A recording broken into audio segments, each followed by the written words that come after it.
It is 6 o'clock on November 7th, 2022, and I will call this meeting of the Chelmsford Select Board to order. Would you please join me in the pledge? I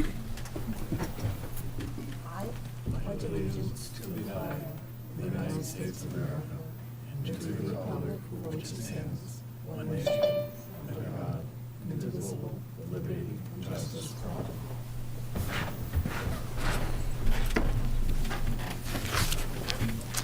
Okay, first up, we have our public service announcements, and I'll invite Regina Jackson. Thank you very much. This Friday, November 11th, is Veterans Day, and Chelmsford, we will be observing it at 11 o'clock at Chelmsford Veterans Memorial Park. That's on North Road beside McCarthy Middle School. Everybody's welcome. It will start at 11, rain or shine. Okay, we have a proclamation. So the town of Chelmsford has a proclamation for Veterans Day for November 11th, 2022.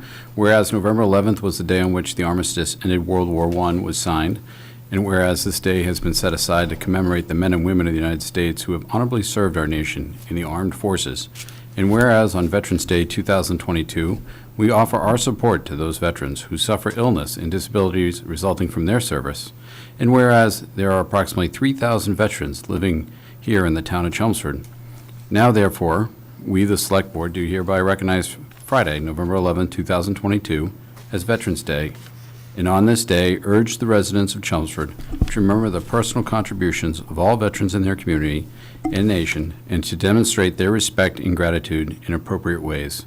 This is signed the 7th day of November, 2022, by the Select Board and Pat Zuris, Town Clerk. Thank you very much, and we'll see everybody on Friday, 11 o'clock. 11 at 11. Thanks. Thank you. Thank you, Regina. Okay, next up we have the flu clinics, Ken. There's no handout. Oh, there isn't? Nope. So we have the next flu clinic is up from the Department of Health. Those are going to be every Tuesday from 4 to 6 p.m. starting on November 8th. And those are downstairs, is that correct, in the Health Department office. in the Health Department office? Okay. And then the last notice we have is the Select Board and School Committee will meet on November 21st, 2022, to appoint one representative to the Neshoba Valley Technical High School Committee to fill an unexpired 3-year term ending March 31st, 2025. If the current alternate is appointed as a full member, one alternate member will also be appointed to fill an unexpired term ending March 31st, 2025. Applications are available here in the town manager's office, or you can go on the town website. That's 50 Bill Ricker Road here in Chelmsford. And we need them back by 4 p.m. on Wednesday, November 16th, 2022. So I have a question about this.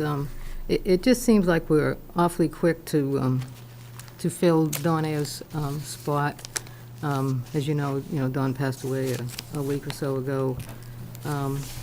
We have a very capable and qualified alternate on the Neshoba School Committee. She shows up to every meeting that I've ever been to, and she can very capably fill in for a few meetings.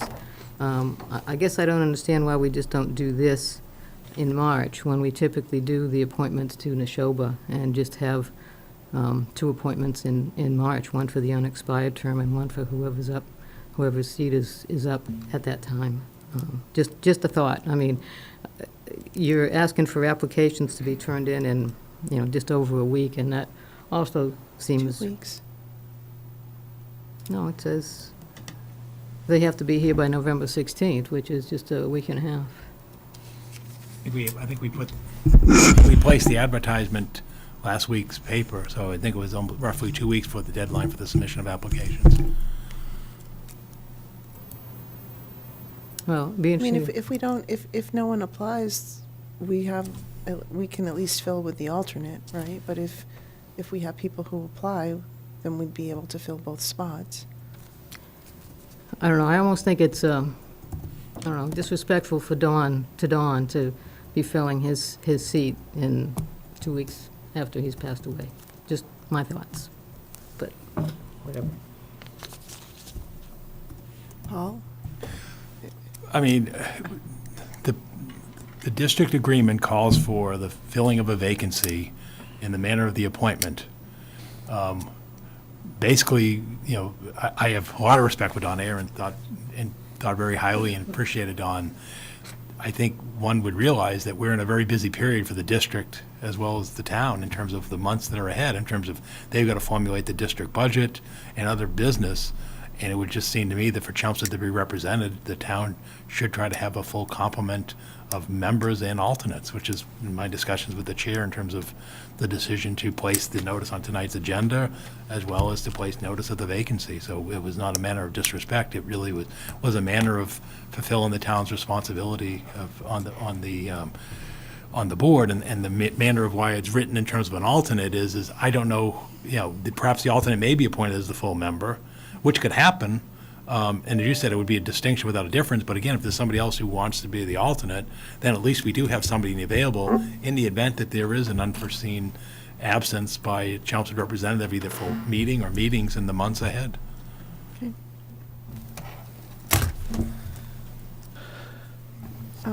The next agenda item is public input. Do we have anyone who would like to speak during public input? I'm not seeing anyone here or in the Zoom room, so we'll move on to committee vacancies. So for the week of November 7th, 2022, the following vacancies are available. Arts and Technology Education Fund Committee has one unexpired 3-year term. Bicycle and Pedestrian Advisory Committee has one 3-year term. CCA Advisory Committee is looking to fill 3 1-year terms. Commissions on Disability has one seat available. It's a 3-year term. Community Action Program Committee, 4 1-year terms. Community Preservation Fund Committee, 1 3-year term. Council on Aging has 1 unexpired 3-year term and 2 3-year terms. Cultural Council, 1 unexpired 3-year term. Holiday Decorating Committee, 2 1-year terms. Parade Committee, all applicants are welcome. Those are 1-year terms that expire each July 31st. Permanent Building Committee has 1 3-year term. Recycling Committee has 1 1-year term.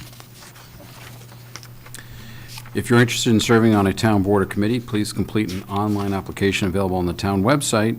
For more information, you can contact the town manager's office here at 50 Billerica Road or email tmoffice@chelmsfordma.gov, 978-250-5202. You can call for more information. First time we've ever had it on one page. We did it. I was just thinking that. Okay, next up, we have the continuation of the public hearing for the all-alcoholic beverage license for Press Cafe. And I believe Sam Patel is in the Zoom room. Yes. Okay, so this is a continuation of a public hearing. Do we have anyone from the public who would like to speak? Are there any additional questions or comments from the board? Okay, seeing, Mr. Patel, did you have anything else you want to say? No, I don't. Thank you. Okay, so seeing none, I will take 2 motions. All right, you need 2 motions. I'll make a Close the motion to close the public hearing. Second. All those in favor? Aye. 5-0. And I'll make a motion to approve the all-alcohol beverage restaurant license for Press Cafe located at 330 Billerica Road. Second. Any further discussion? All those in favor? Aye. Aye. 5-0. You're all set, sir. Thank you for choosing Chelmsford. Thank you. Okay, next up, we have a roadside vendor license for Chelmsford Youth Baseball. And I don't believe anybody is here from Chelmsford Youth Baseball. No, that's an annual license Yeah. request for a Christmas tree sale. Any questions, comments? No.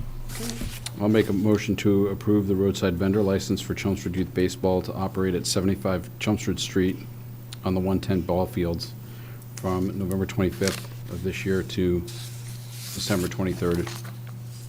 Second. Any further discussion? All those in favor? Aye. Aye, 5-0. And next we have the vendor license for Elmo's Flower and Garden. Is there anyone here from Elmo's Flower and Garden? Sir, if you're speaking, you're muted. Can you hear me now? Yes. We just need your name and address for the record.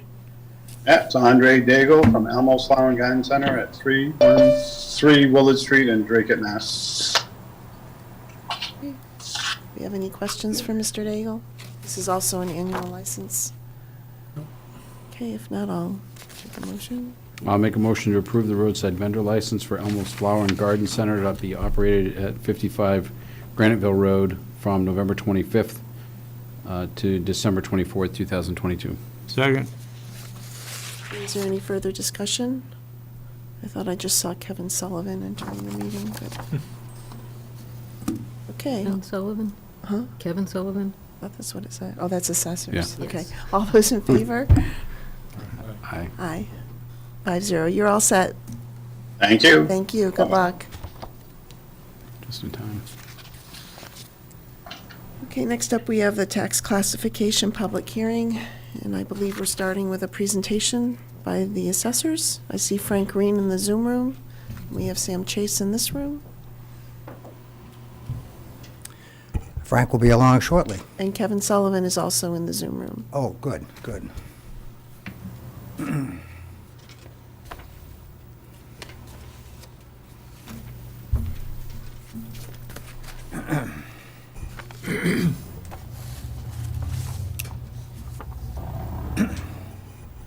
Good evening, Madam Chair, members of the board. I'm Sam Chase, representing the Board of Assessors at this hearing.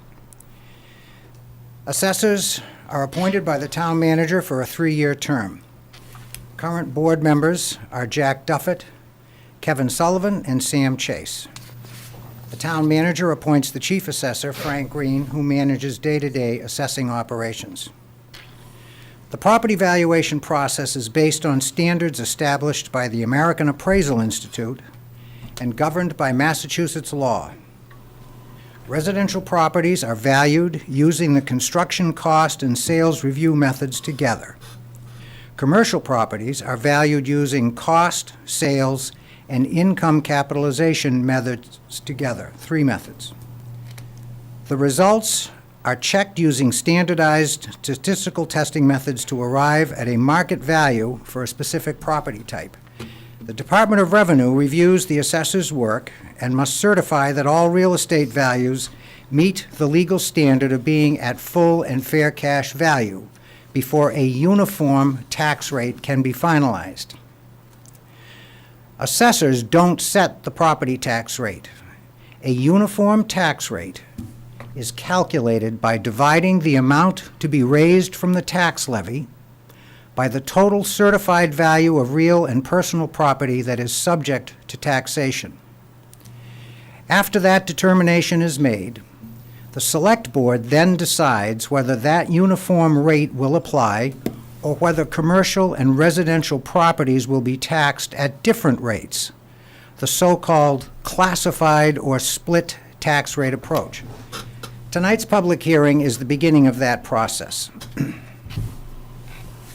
Depending on economic conditions, residential and commercial property values may increase or decrease at different rates annually, resulting in a natural tax shift over time from one property class to the other.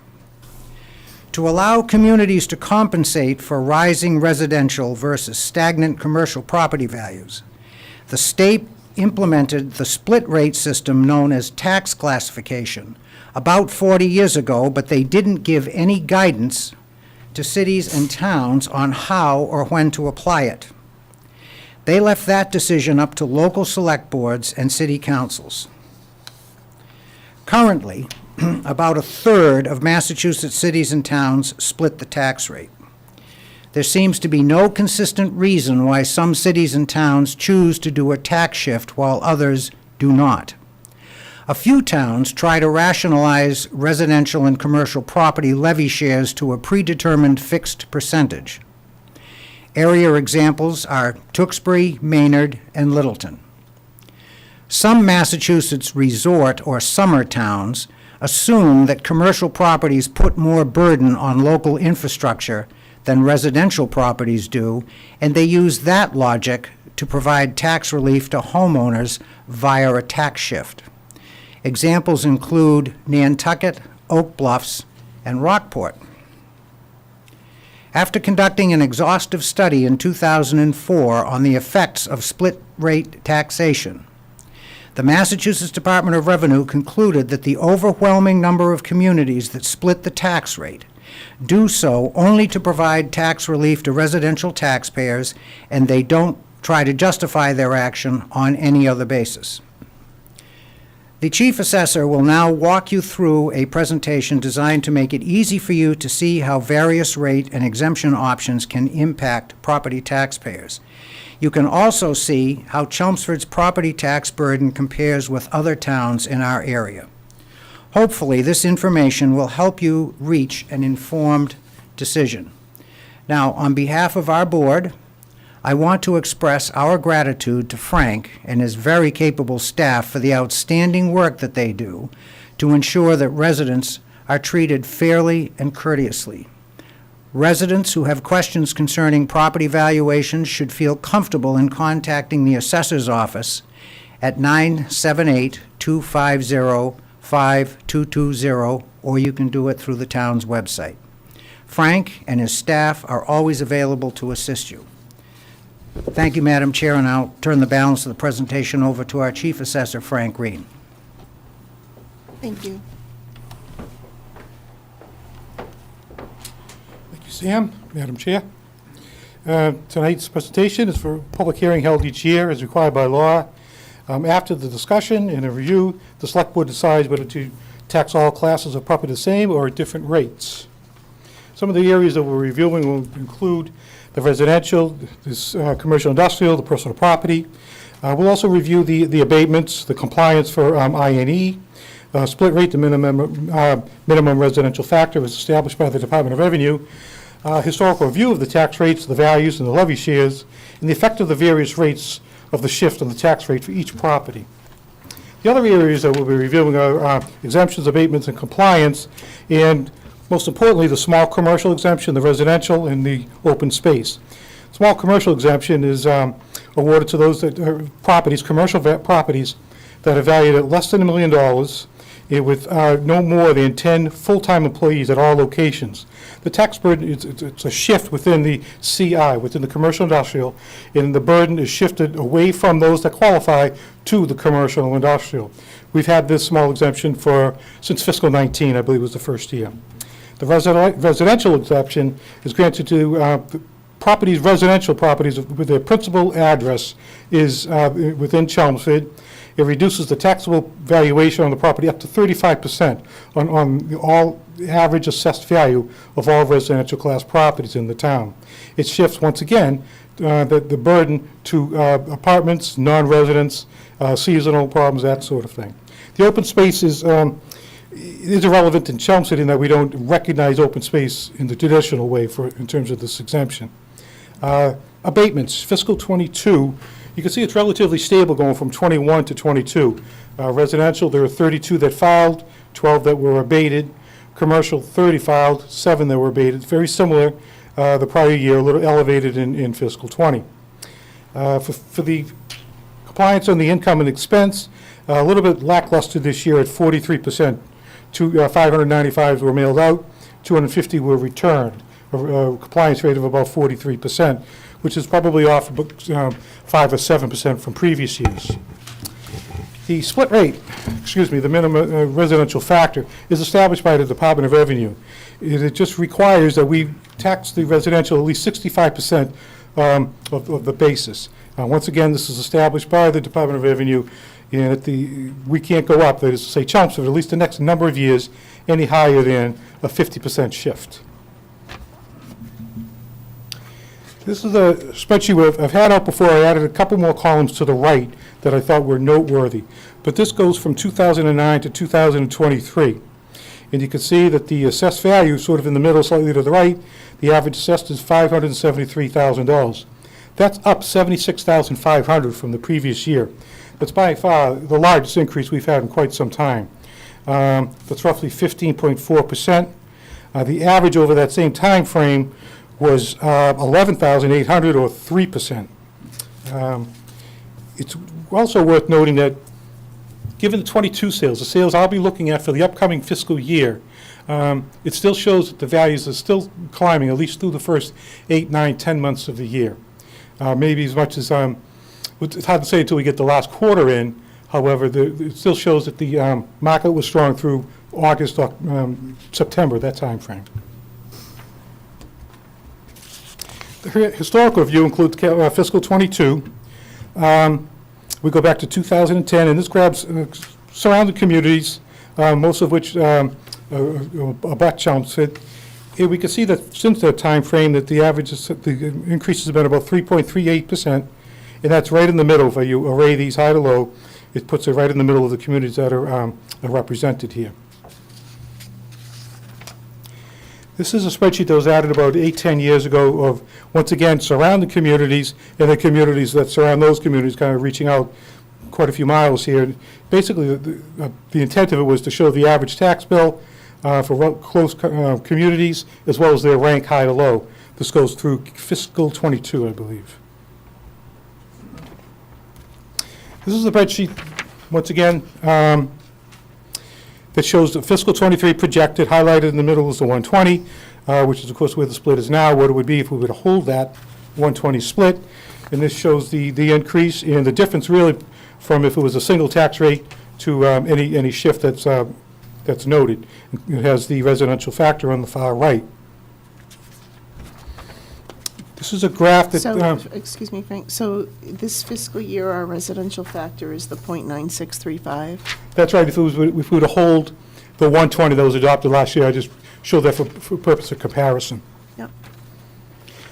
This is the graph that shows the tax rates, obviously with the various shifts up in 10% increments, just to show the, if you go up 10%, that the commercial goes up 1646, the residential begins to drop. As you increase it, you can see it kind of pulling away from one another, an inverse relationship. The residential exemption is not frequently used. It's really dedicated almost exclusively to communities that have a high rental inventory or seasonal communities. The residential exemption does not apply to accessory land. But once again, it's really dedicated to summer home type properties. Adopting the residential exemption increases the residential tax rate. Once again, this is a shift that shifted away from qualifying properties towards non-qualifying properties. By statute, the exemption could be no more than 35% of the average assessed value. For the upcoming fiscal year, that is to say fiscal '23, the year we're in, the average residential value is $512,500. This includes all residential parcels. The average assessed single family is quite a bit higher than that, but the statute reads that it should include all residential parcels. Small commercial, once again, we've had since I think 2019. The value has to be no more than $1 million with fewer than 10 full-time employees at all locations. We get much of our information from the Department of Unemployment and Assistance. That's sort of the starting point in establishing which parcels will be eligible. This year, we're projecting to be roughly 293 parcels that will be eligible out of the 434 commercial. That's roughly 60-some-odd%. So of all the properties that are in commercial, roughly 60% of them will get this benefit. The exemption. The tax burden is shifted towards the non-qualifying commercial and the balance of all the industrial properties. Residential is not included in this. That's the highest. 293 is the highest we've had it since fiscal '19. Last year was 244 commercial parcels that got this exemption. That concludes my presentation. Questions for Frank? Frank, back on page 4 where you said the compliance rate for the IE submissions is Right. 43%, can you just remind me What? can you just remind me, what do we do? Is there something we do about that, or how There does is. how does that weigh into this Absolutely. decision at all? For those that don't comply, that received an income and expense and chose not to comply, they're fined $250.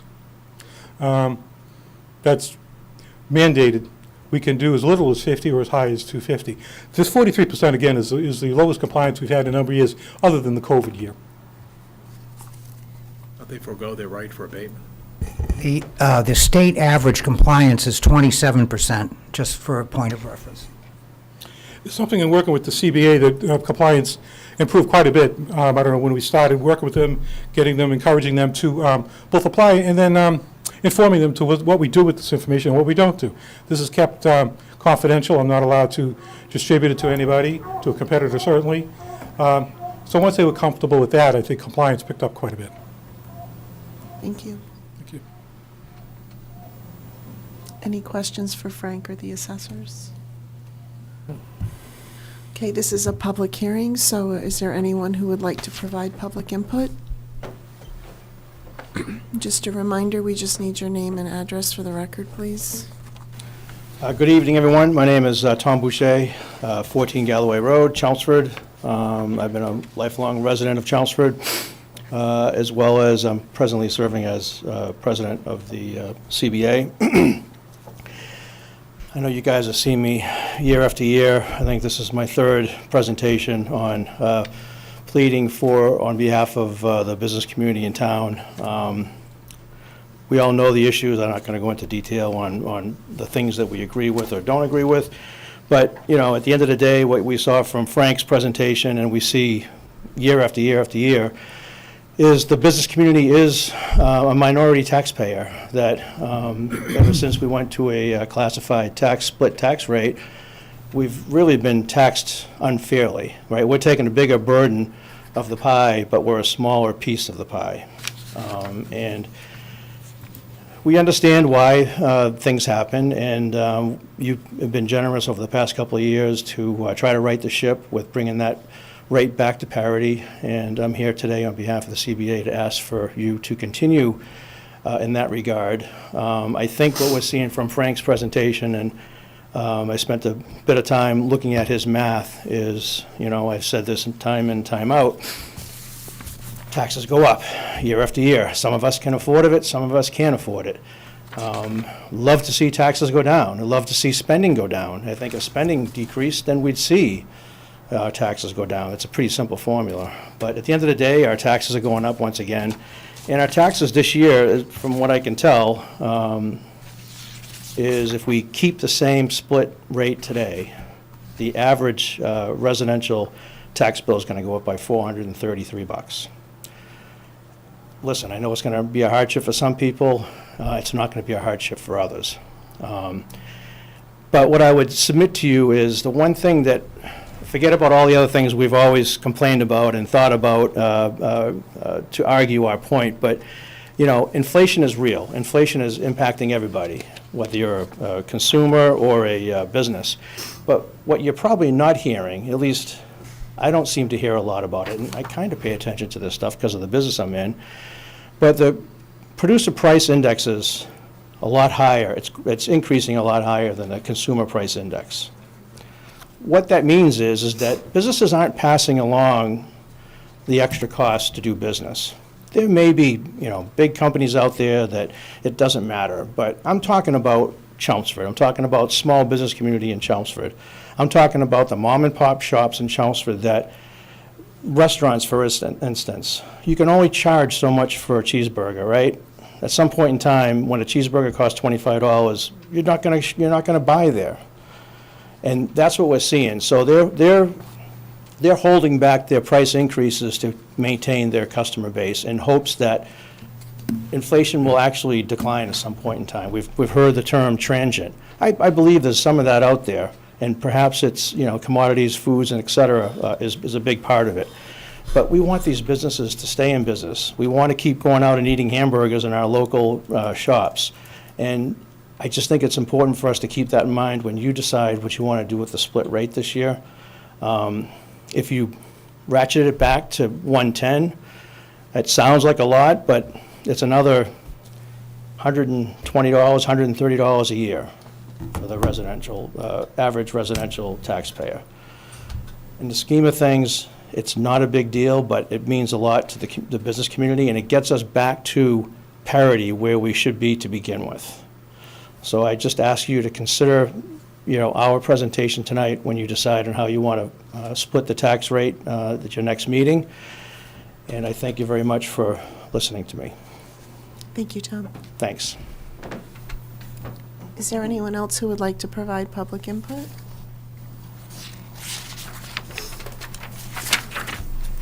I think we usually hold this hearing open for 2 meetings, right? Is there any other discussion from the board at this time? What's the date of our next meeting? November 21st. 21st. So I'll make a motion, we continue the public hearing to November 21st. Second?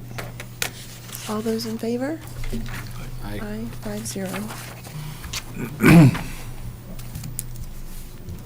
Okay, Paul, next up we have reports and presentations. Yeah, thank you, Madam Chair. We're joined this evening virtually by Public Works Director Christine Clancy, and then in the room, we got Mike Vosnaskis, and we have John Potts from Weston and Sampson Engineers. And John is here to do a presentation on a couple of matters for the board. First one pertains to the pump station and sewer force main assessment report, which was part of the DEP consent order, and John's also going to address the status of the town's completion of full compliance with that order, and then also he'll be discussing the Littleton Road sewer repair alternative. So, John, thank you for your materials, and I have provided the board not only your materials, but also the background in terms of the detailed pump station and force main report, as well as the thick appendices. So anyway, so they have all the background materials, and thank you for coming out this evening. I'm sure they've read it all, cover to cover. Yeah, exactly. Good evening. As Paul said, I'm John Potts with Weston and Sampson Engineers, and thank you for your time tonight. The presentation will be in 2 parts. I'll tell you when to advance the slides, and we'll take a break in between to answer questions on the ACO part before we do the Littleton Square parts. Figured it'd be easier. So if you want the first slide. Just a quick reminder, the administrative consent order was issued due to the force main failure at Southwell in March of 2020 that caused sewage to enter the Deep Brook, which entered Merrimack River. In October of 2021, the DEP issued an administrative consent order with penalty that had 4 components that needed to be met by the town. Next slide. Last year, we addressed the first 3, which was an emergency response plan that the town needed to have in place for sanitary sewer overflows. The town also needed to provide an II progress report as to what the town's been doing over the past couple of years.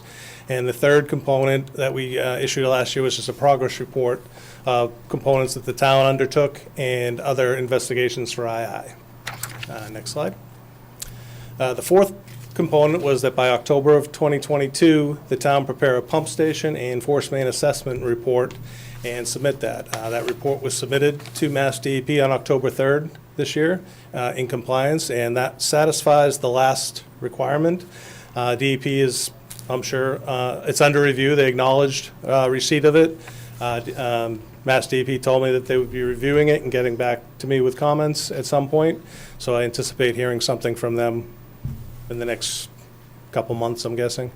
So, but in the meantime, I'm just going to take you a walk through it briefly. The next slide. The first part we'll talk about is the pump stations. The town has 41 pump stations. Right now, the town sewer department, they go out and have daily, weekly, monthly, and seasonal tasks that they perform at every single pump station. They also keep wonderful records. Just to give a plug to the town, I mean, I've worked with a lot of pump stations in towns before, and I've never seen as good pump stations as there are in Chelmsford as far as maintaining and keeping them clean and keeping them operational. So, I mean, kudos to the town for doing that. The progress, the maintenance and upgrade report that you guys have goes back to almost 2001. I saw some stuff on there, I mean, I think going back to late 90s, but it's a continuous record that they constantly update about every month. And that was great information that I was able to provide into the report because DEP asked for an update of what the town's done in the last 10 years, and that's one of the appendices that Paul mentioned that I was able to just insert that right into the report that was already prepared by you guys. So it's just great record keeping and maintaining the stations in town. Next slide. In 2017, a capital improvement plan was prepared for all 41 pump stations, and as part of that report, they suggested short and long-term recommendation for capital improvements. The short-term one is something that should be completed within 1 to 5 years, and the long-term was anywhere from over 5 to 10 years or longer. To date, it's been about 5 years. 70% of the short-term recommendations are complete, and about 20% of the long-term ones are also complete. Right now, the town is in the process of updating this CIP and extending it to keep the improvements at the stations moving along. So, excuse me, that's what was Appendix H in the detailed report? Is that what this refers to? Yes, one of the appendices So had when you that. look at Appendix H, 70% of that in the short term is done and 20%? That's correct. That's what that correlates to? Yes. Thank you. Next slide. Now we're moving into the force mains. Every pump station has its own force main that discharges it to various locations. Overall, there's about 92,000 feet of force main. That's pipe materials are both ductile iron and PVC or plastic pipe, and the force mains range in size from 2 to 16 inches. In our experience and history, ductile iron force mains are more likely to fail due to the metal versus plastic component. So we've focused on the 21 of the 41 stations had ductile iron force mains, which represents about 60% of the total length, or about 57,000 feet. No prior force main assessments had been done in town, with the exception of in 2019, we looked at the Progress Ave force main and prepared a report for that. So the component of this requirement from DEP was to prepare a force main assessment program that would focus on ductile iron force mains right now. Next slide.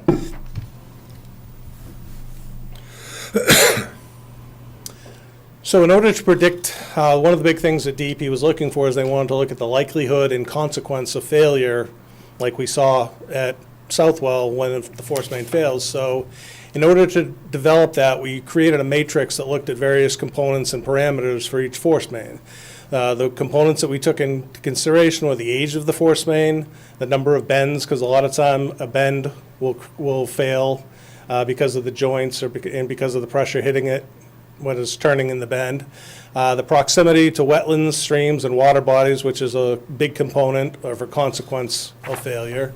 We looked at previous history of force main issues. We looked at the length of the force main, and then we looked at the number of stream and water body crossings. And that's when the force main goes directly under a water body, like at Southwell, force main goes directly under Deep Brook to reach the other side. So those were the components that we looked at for all 21 force mains. Next slide. I'm sorry, I just had a catch-up question. So you're focusing on the ductile iron because that has a higher probability of Yes. failure than the polyvinyl Correct. chloride? Okay, thank you. This slide, this takes the 21 ductile iron force mains, and each one of them was given a point scoring, and that's in the report as to how I scored each one of them. But then these are ranked from the highest scoring point with the force main that should be looked at first, and obviously the lowest scoring one would be the force main to look at last. So we can go to the next slide. This presents a recommended schedule for looking at them. And it starts in fiscal year 2024 and looking at approximately 2 force mains a year. There was a couple changes from the previous table. Richardson Road force main was moved up to number 1 based on discussions with the town. Due to some previous issues, they had a couple of force main leaks along there, so we moved that one up to number 1. Southwell fell as number 1, so we kept that as number 2, just because of the length of that force main it fell in. We moved Progress Avenue down to the last one, and we didn't, because we completed a study in 2019, we didn't feel we needed to look at Progress again. So this just presents a proposed schedule, and right now we'll see what DEP thinks of this schedule. The costs range variously, and it's basically on the length of the force main. We're looking into a tool that you can go in to insert into the force main while the force main is active, and it can measure basically the wall thickness and the condition of the force main as it goes along, where you can't put a camera inside the force main because it's flowing full all the time. But this tool that we're looking into can measure likelihoods of failure as we go along. So we're going to be looking a little more into that, and like, that's why we started this in 2024. Does that tool run the risk of blowing out one of the pipes? Say again? Would the tool run the risk of blowing out a pipe? No. No, it's kind of, it goes up the center. It's got like plastic wings that are all attached to the side, and it just runs along the sides of it. It won't cause any. We're using it right now, this tool, on a 30-inch force main in Saugus. So we'll have big problems if we bust the 30-inch force main. So, next slide. So Paul, it's the intent to incorporate this into the fiscal '24 budgeting process? Yeah, so what would happen for fiscal '24, which is basically would be coming up at the spring annual town meetings, less than 6 months from now, the first two on the list, which is Richardson Road and Southwell Field, would be an article on the warrant to fund this assessment, and it would be funded through the Sewer Enterprise Fund. So that's how this would take place. And then accompanying it, as John just described, we also would have articles capital articles to rehab and reconstruct the particular sewer pump stations in that same fiscal year. So, as you said, here's the schedule for the force main assessment, then there'll be a corresponding schedule for the pump stations by fiscal year. And this would also be a dynamic schedule too. So it's like if in 2024, if you found something, it was budget-wise, you'd want to fix it in 2025, then you would do the repair potentially in 2025, and then the investigation for the next two force mains the following year. If the budget allowed to do both, then great, we could do both. But I think you could move it around as best fits your budget needs. Thank you. That's the last slide I have on the force main pump station. Like I said, you have now satisfied all the components of the ACOP. DEP should be satisfied at this point. Do we get an official feedback from DEP, or? Typically they don't. They'll just issue their comments on the various reports, and then in those letters they may tell you that resubmit it if they have edits to the reports, but I don't typically see them releasing anything and saying, okay, the ACOP has been met. But I will confirm with them and see if they do. There's been a change over there, so they may start doing that. Okay. Before we switch into this topic, does anybody have any questions on the force main assessments? Okay, go ahead. Thank you. Littleton Road. This past spring, we started looking at various sections throughout Chelmsford using closed-circuit television inspection, and we were looking at approximately 98,000 feet in 4 different areas of town, and we were doing this in accordance with the town's II plan. In early March, when we started going out there, we looked at Littleton Road, and we saw higher than anticipated wastewater flows in the sewers between the intersection with Hunt Road all the way down to Center Square, which caused a little bit of concern, which led us to want to take a closer look at some of the flows and some of the components along that stretch. So, next slide. This is just a quick showing of I know it's hard to see, but in red is the stretch of Littleton Road between Hunt Road and Center Square. Next slide. The existing sewers along there comprise of about 8,000 feet of 10 and 12-inch PVC pipe. There's about 40 manholes, and there's about 50 service connections along both sides of the street. There are 2 municipal pump stations, the Hunt Road Pump Station and the Garrison Road Pump Station, that are both tributary to these sewers. And one of the things that happened when we were inspecting the sewers in April was that they manually operated the Hunt Road Pump Station to help reduce some of the flows so that the cameras could get through and get a better idea of what was going on in those. The next slide. These were some pictures that were taken just downstream. This shows between around 37 and 72 Littleton Road, the pipe flowing at about 40% full, which is a little bit higher than you want. And if you, the picture on the left, they encountered heavy debris in the line as well. Next slide. These were 2 more sections. Again, they were flowing about probably between 25 and 30% full. And again, they encountered some debris in these lines. So these were just visual pictures that we were able to capture off the video. Next slide. So in order to assess the Littleton Road area, to figure out basically maybe why the higher flows occurred and what could be done about it, we looked at all the properties between Center Square all the way up to around 360 Littleton Road. We created a timeline of high flow users that were added since the construction of those sewers. We looked at pump station data to get some trends for the Hunt Road and Garrison Road to see what those were contributing to the system. We estimated all the average daily flows for all the properties along Littleton Road using Title V components and calculating the average daily flow off that, and also looking at water use records for some of the higher users. We analyzed the available capacity of the existing Little Road sewers.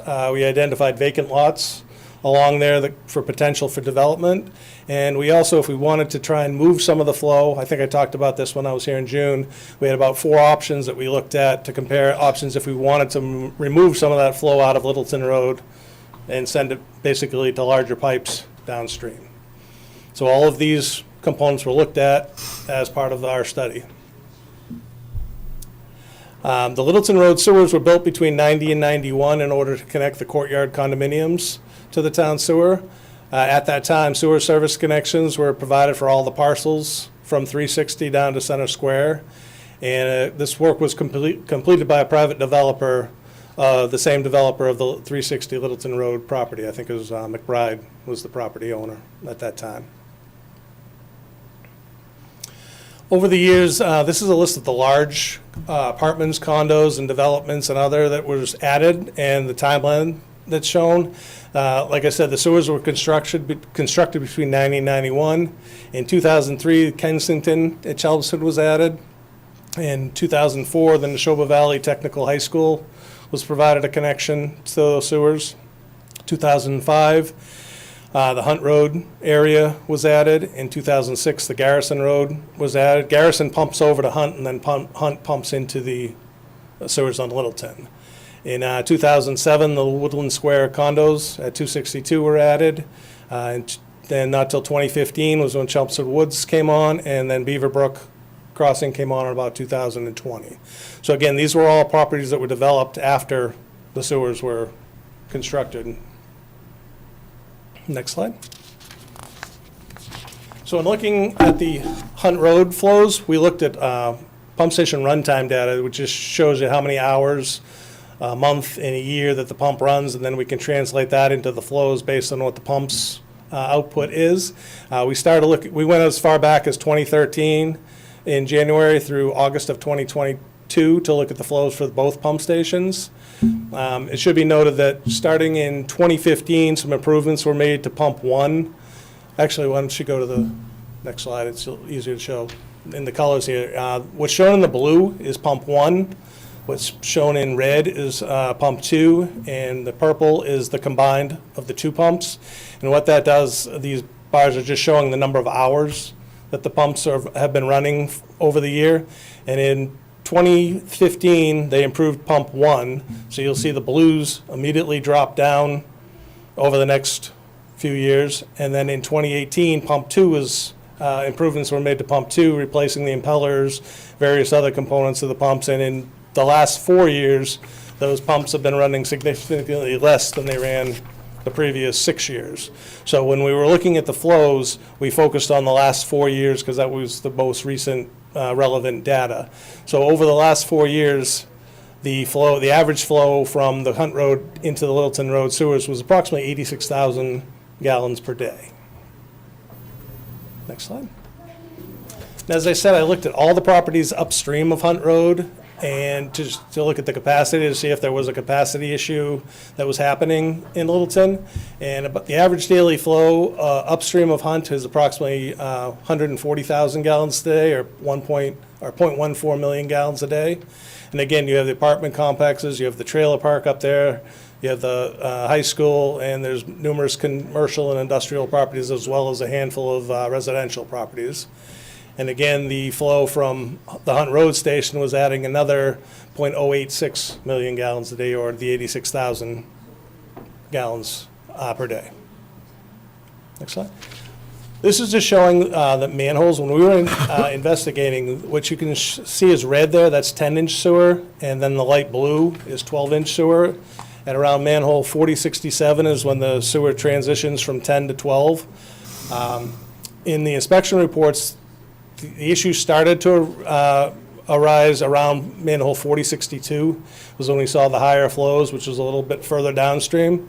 So when we were inserting the total flows into there, we looked at the capacity of the existing pipe. The under average daily flow conditions, you're using about 33% of the 10-inch pipe, and under average daily flow conditions, you're using about 16 or 17% of the 12-inch pipe. So right now, the pipes were sized accordingly, because when you look at 4067, we added in some more flow, which picked up the properties between 4070 and 4067, which were the apartment complex and Beaver Brook.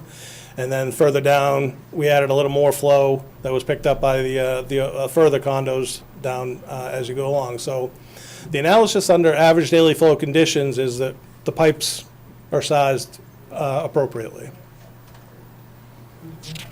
Next slide. This slide shows that whole stretch from 360 all the way to the center square.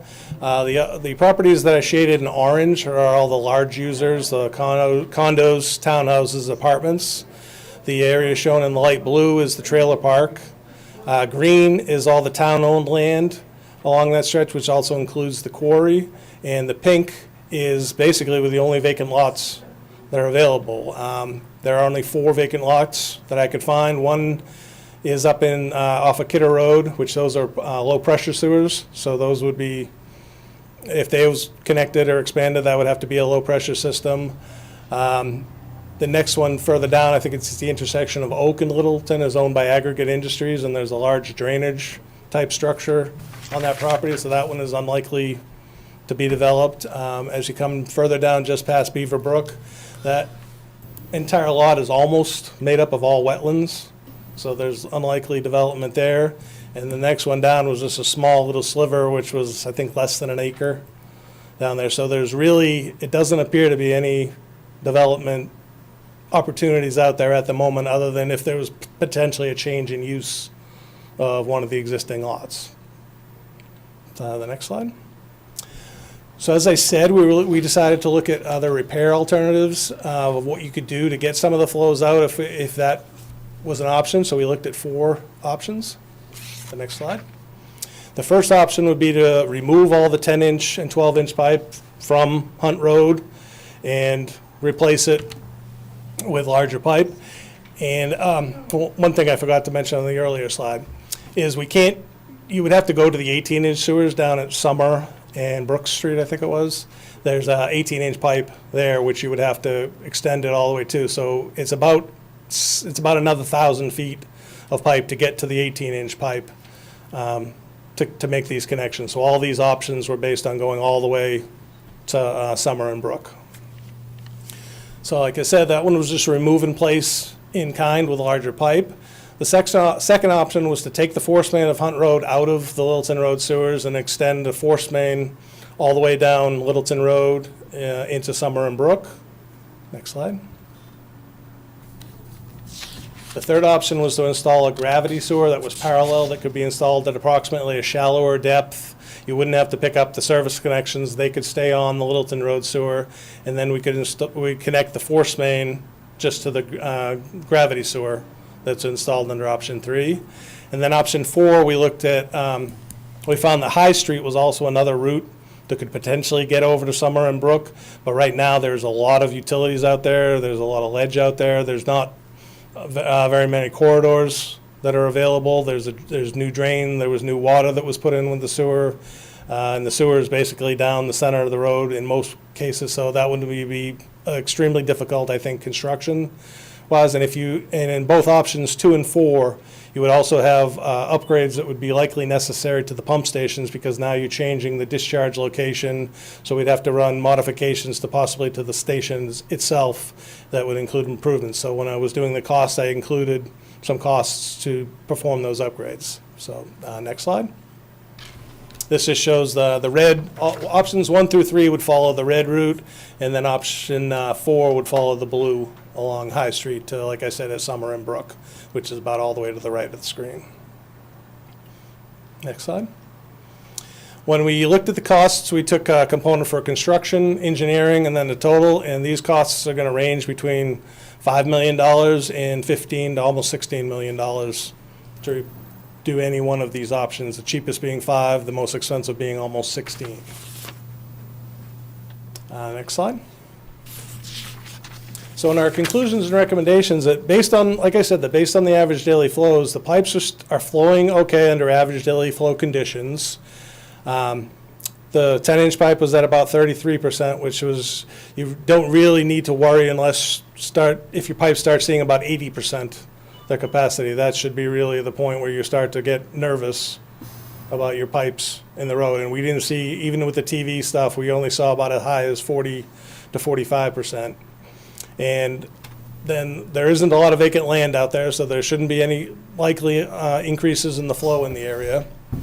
And what we concluded that was during the 22 investigations that there are times when the flows are going to be higher than your normal average daily flow. Sometimes it's under the peak flow conditions. I don't think we saw the full peak, but I think we happened to catch Littleton Road at a time higher than it was anticipated at the time. So when we had the camera crews out there, and the fact that there was large amounts of debris that we found in the line starting around manhole 4062 that was cleaned out at the time, because when we were doing the manhole inspections up there, we also saw some surcharging in the manholes that were right upstream of where the heavy debris was encountered, and that would be the surcharging would be, which means it's rising up over the invert of the manhole, and you get some staining of the walls of the manhole, which shows that the surcharging, and then the debris would absolutely cause the surcharging in the manholes upstream. So that was cleaned out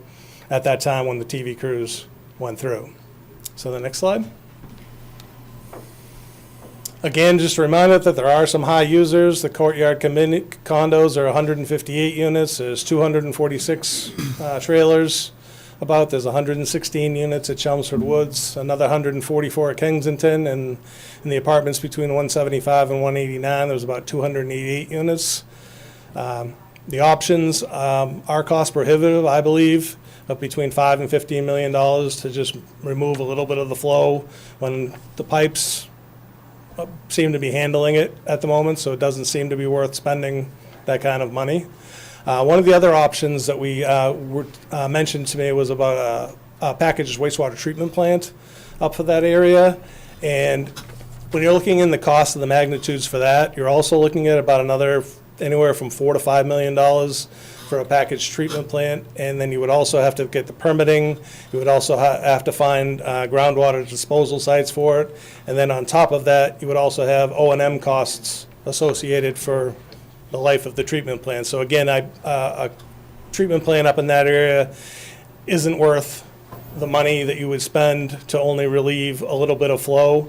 And again, like I said, the pipes right now appear to be keeping up with what they're supposed to be. So the next slide. The town also has a collection, operation and maintenance plan that they had to prepare as part of their NIPD's permit with Lowell. And in one of the components of that was that the town has regular maintenance areas on a number of sewers. It's particularly in the areas that have low flow.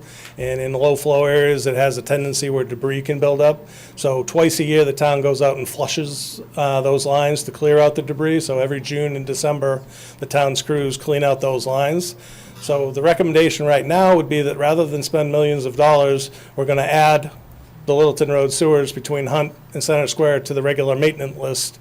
So every June and December, we'll flush those lines so that debris cannot build up over time in those lines. And that's my last slide.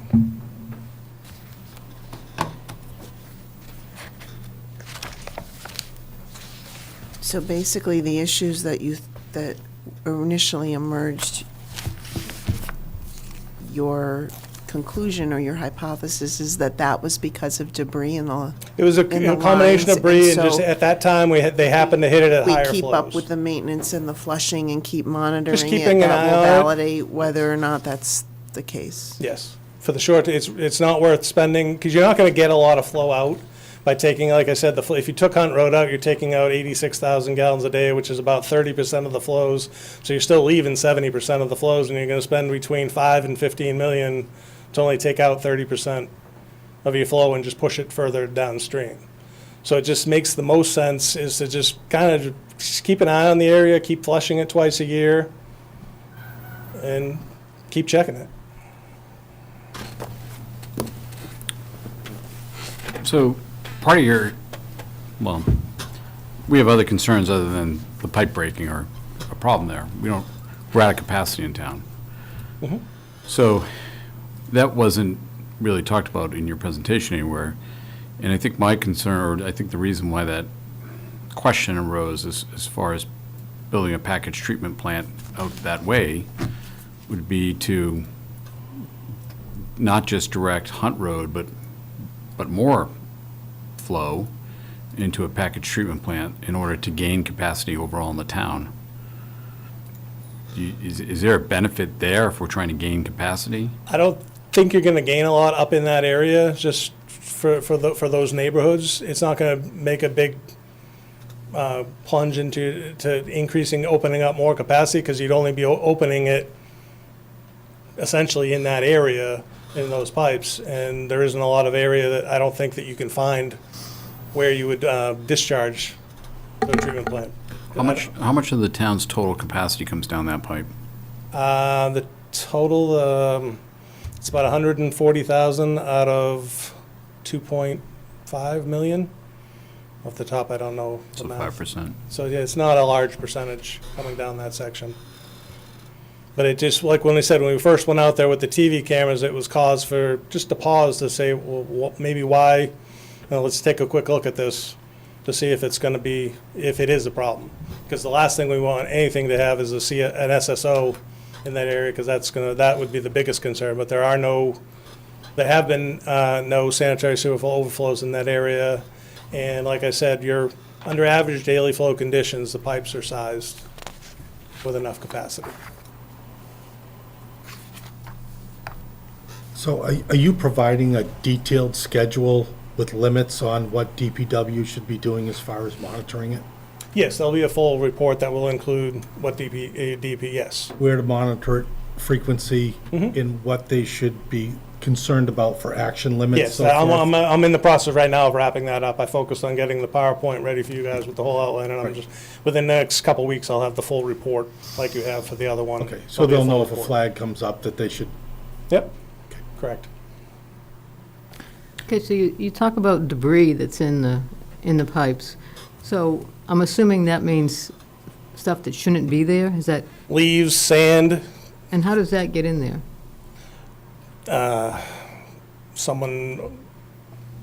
it's hard to say how debris gets inside the pipe.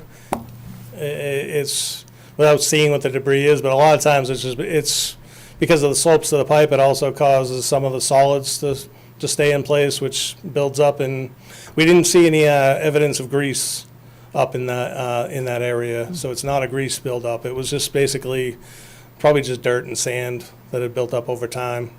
Some of it could have been in there for 20 years when the contractors put the sewer in, if they didn't clean it up properly. Yeah. So how often do we do the maintenance and the measurements? Twice a year would be good, I would say. Keep it on the schedule of the June and December when they go out and do all the other areas. They do some sewers up in the Hunt Road area, so they're going to be in that area every June and December anyways. So it's just put their flushing and trucks and just basically blast the line out. So we've never done that, Paul? What's that? We've never done any flushing or blasting out on those lines? Mike's here. I mean, I'm not aware of any particular blast. Do you know of any, Mike? You got to come to the You gotta mic. point to the microphone, think about what's happened out there.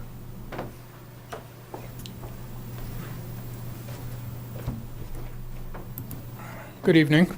Good evening. Yes. Whenever we've had an issue, when we've had a couple in the past, we go in there and we will flush a line, especially when the manhole inspections are opened up and we see an issue, then we go in there and clean it out. So there is a switchback that occurs at, what's that crossing? Where the where we have from one side of the street, it goes to the other side and then back again. So there's a couple of sharp turns in there that have accumulated in the past. That's been on our regular maintenance schedule. And this has already been put on the maintenance schedule. We start out at twice a year and reevaluate, like every other place that we flush in town. It's constantly evaluated. If it needs more flushing, we increase the frequency. If it seems to be going okay, well, we can back it off. So it's always in flux. So And- chances are this wasn't debris left from when they built it. What we found in the past is that it's usually construction debris. So when a project goes in, even the inspector out there is looking at the lines, but sand gets in the lines sometimes. I mean, you wouldn't believe what we've pulled out, including a front end of a car, hockey sticks, baseball bats. I mean, you wouldn't believe what comes out of there. A lot of sand, just wood. I mean, some of it's vandalism, some of it is just happens to go into a pipe when it's open. And just on a different point, we're talking about the short-term and long-term program.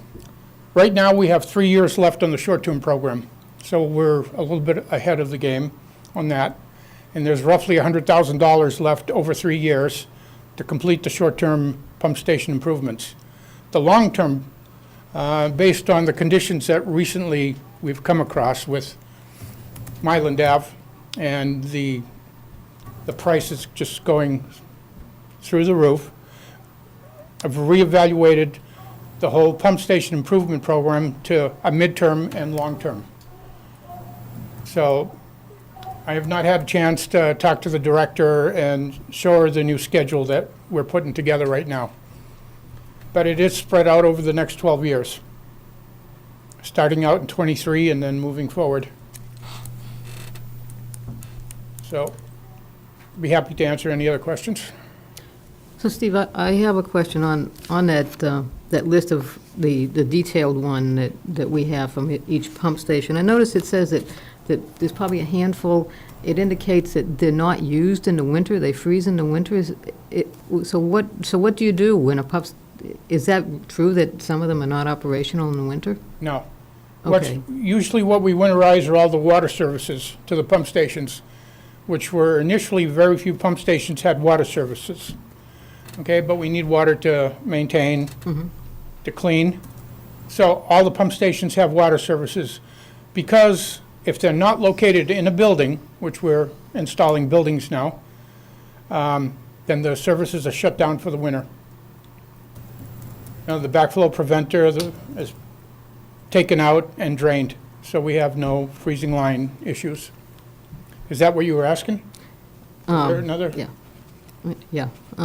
Well, but some of them, they do say that. If I could quickly find one here. I did go through all the, Yeah. So how are you getting okay. water services as Here's- well? Okay, here's one on Slay Road. The wet well is treated with enzymes and the piping is installed above grade Right. and freezes in winter. We recommend installing piping below grade to eliminate freezing and allow winter operation. So that implies to me that it doesn't operate in winter. Well, that's all been taken care of. Okay. That was all part of the short term, even though it wasn't itemized in there. Some of them, pump stations, I believe we have 13 pump stations that have enzyme treatments for grease. Okay, all right, I just, Okay? it And seemed strange initially, to me. to get the treatments in there, the lines were put in as best as possible. And we found out that we needed to run the system year-round. So we went in and started putting them underground and insulated. Okay, So those have been done. all right, thank you. So if I'm not mistaken, it sounds like what the plan here is to stretch out the longer term and make a midterm in order to spread, because of the cost.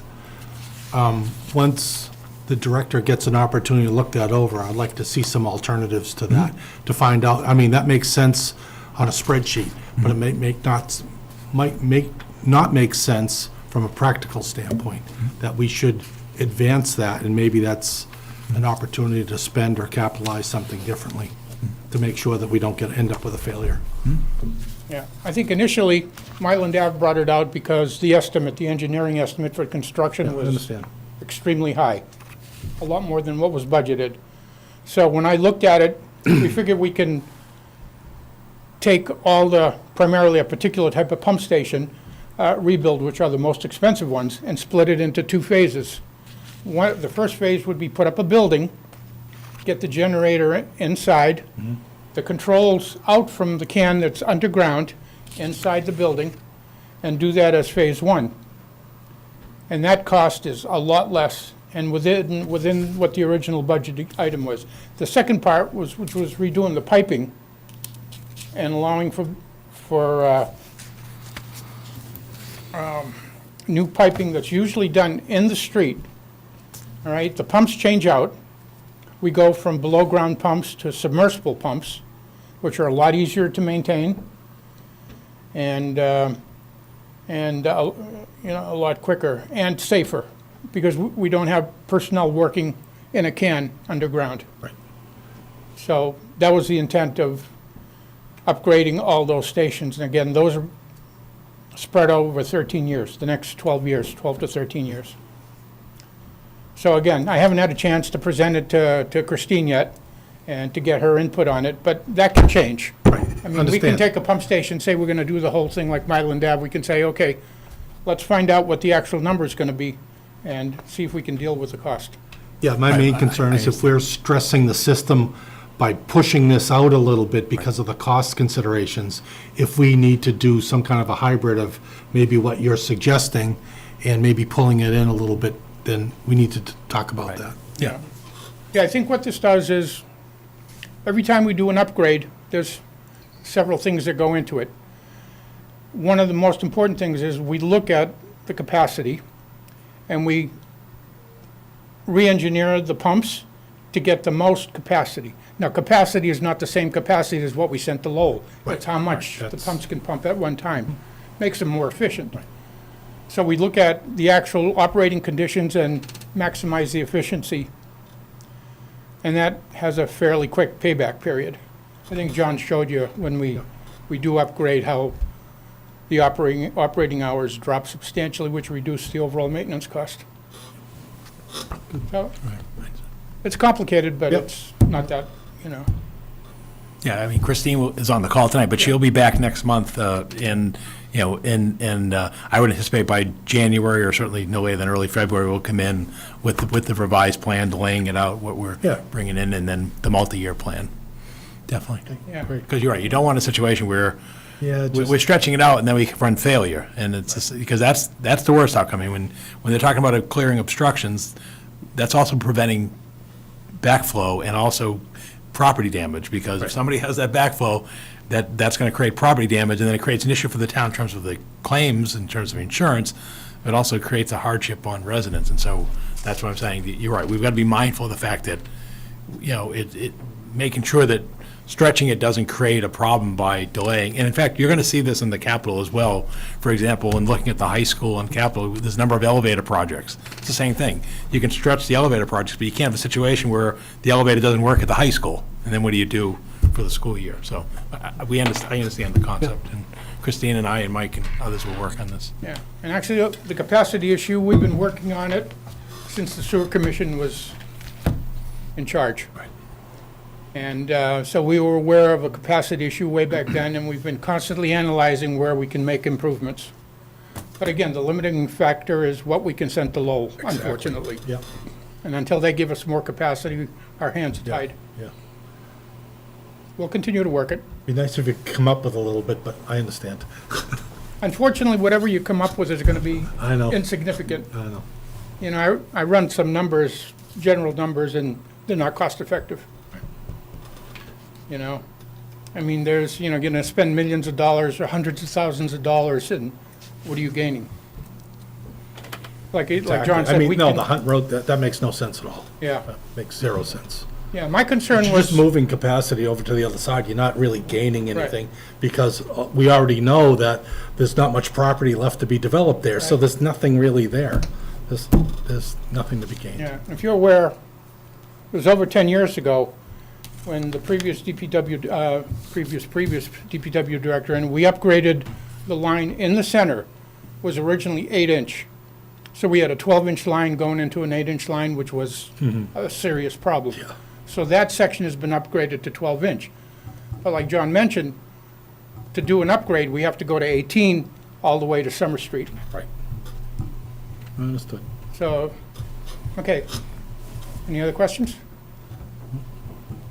Thank you. Thank you very much. Appreciate Thank you, it. John.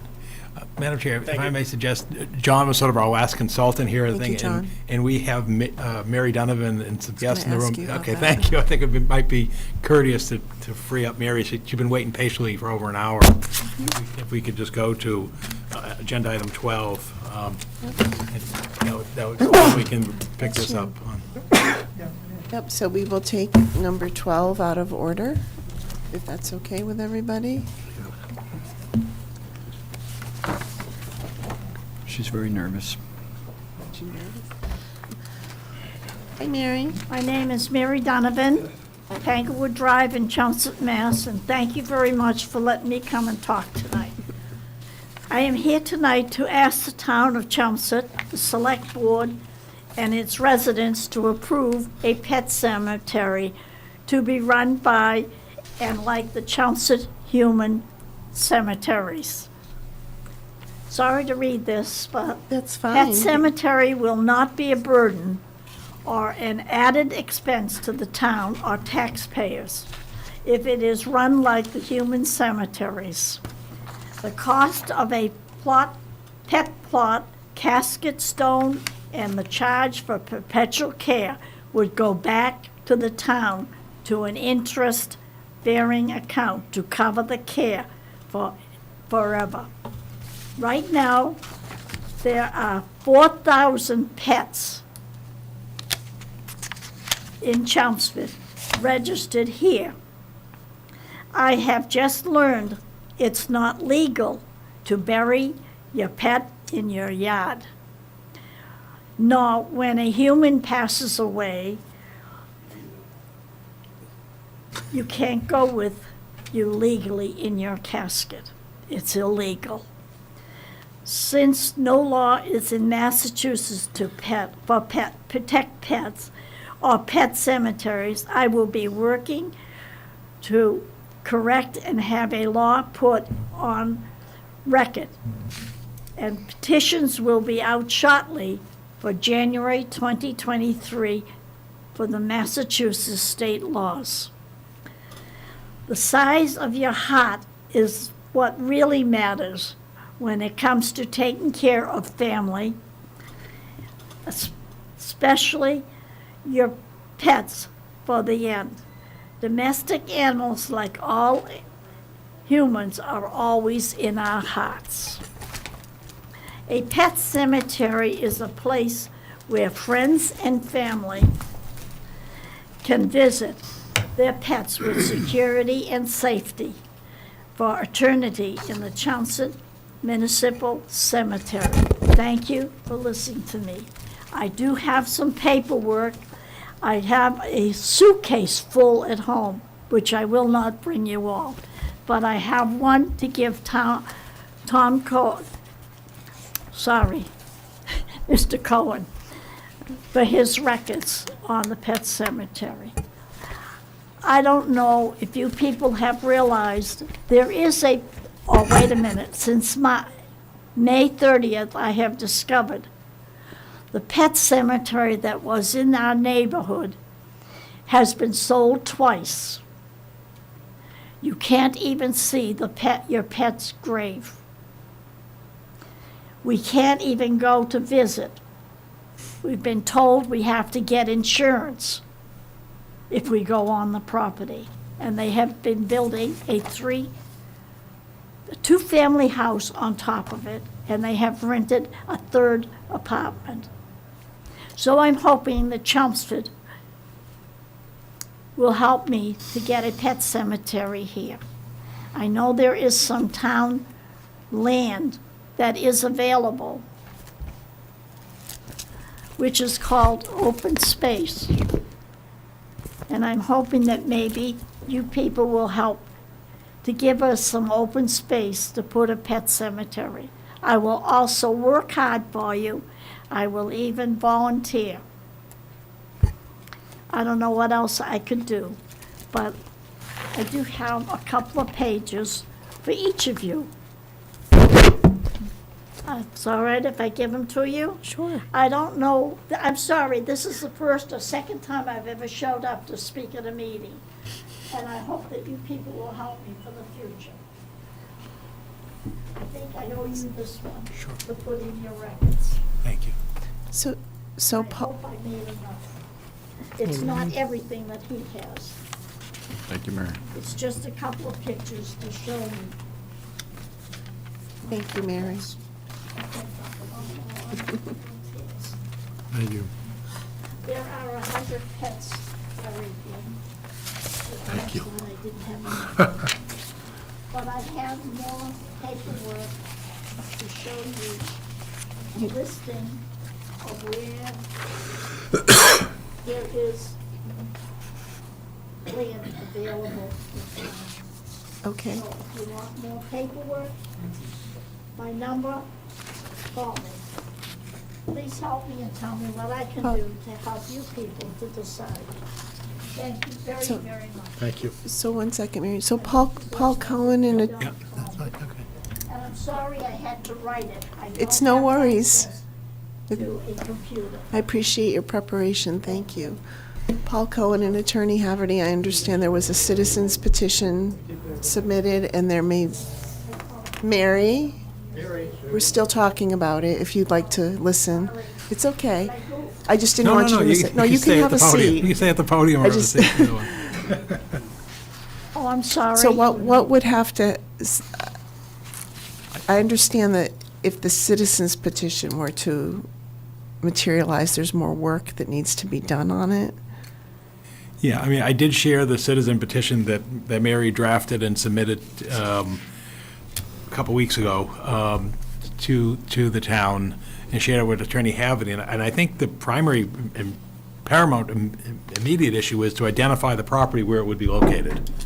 And I know Mary just distributed some information and spoke of open space lands, but the problem is open space lands are often restricted towards Right. conservation purposes, and it's, and again, I'm not the legal person, but council's here, I don't believe that a pet cemetery would be an allowed use on conservation land. per deed restriction. And I have not specifically looked at that question, but there definitely, when the town takes property, it's frequently for specific uses, unless it was like a tax title taking or something of that nature. We would need to certainly identify a specific property. We would need to do an examination of the title to make sure that this proposed use could be done on the property, and if so, then you could move forward and go to a town meeting to get town meeting authorization to allow that use. And then it would require it also to go back to the select board, for the select board to vote on it, because again, that is something that would be within your authority. So it's more of a process than what's laid out in the proposed warrant article. So there would definitely need to be a lot of work done to the proposed warrant article. I mean, it almost seems like maybe this is really something that should be addressed through a committee of some sort, for the select board to actually get some input, try to identify an appropriate location if it chooses to move forward in that direction, and proceed from there, and then draft an appropriate warrant article. Paul? Sure. Could you just summarize for Mary and the public too, what the cemetery commission's concerns were? One Sure. was the land, Right, yeah, and go ahead. I don't remember. Yeah, no, there's two concerns. For the cemetery is they don't have excess land. I mean, as we're aware, most of the cemeteries across town are at capacity, up, and then obviously they've done the expansion at Pine Ridge. And there's also the concern about introducing, and as well as a prohibition of introducing pet cemetery into a human cemetery. And what happened in Littleton, where they have a pet cemetery, that was donated land by a private property owner that was adjacent to their existing cemetery. So that was sort of how it got aligned with the cemetery in Littleton. And we've not been, and as I sort of started my first comments, we've not been able to identify readily a parcel of land, to put the pet cemetery in. So I think that's sort of the first task, is where would you put it? And then if your town wished to establish that, then it goes from that in terms of the maintenance, protection, and so forth. But it was very clear from the review by the Cemetery Commission that they would not introduce a pet cemetery into the existing burial grounds for lack of a better word, for human Sorry to cemeteries. interrupt, Go but ahead, I please. understand there is a pet cemetery in Foxborough with the combination of the two. I will get more information in the next few weeks. As a matter of fact, there is also a second one somewhere else in Massachusetts that is a combination.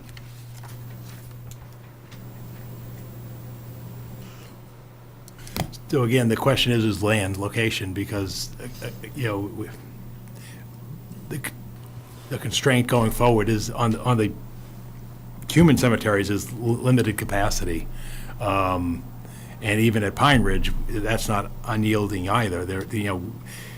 And so the question becomes is where would this be located? And then once we identify a location, then it becomes a question of who would be responsible for the care of it as well as the financing mechanism in terms of the ongoing maintenance, preservation of it. So is there a next step here? I think the next step really has to be the identification of a location. And do you agree with that, Paul Haverty? Yes. I mean, I don't think you can do anything until you identify a location.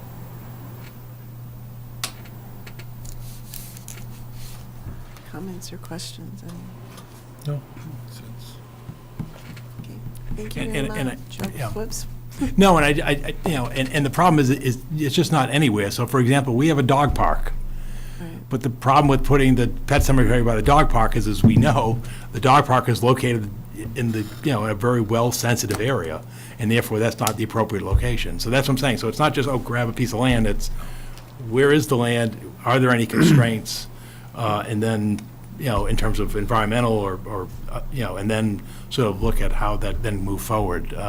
And you'll have to also look at access. And I mean, access, because if you're setting up a pet cemetery, it's going to be to allow people to come and visit the graves of the pets.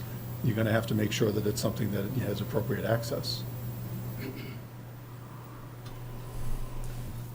Okay. Thank you.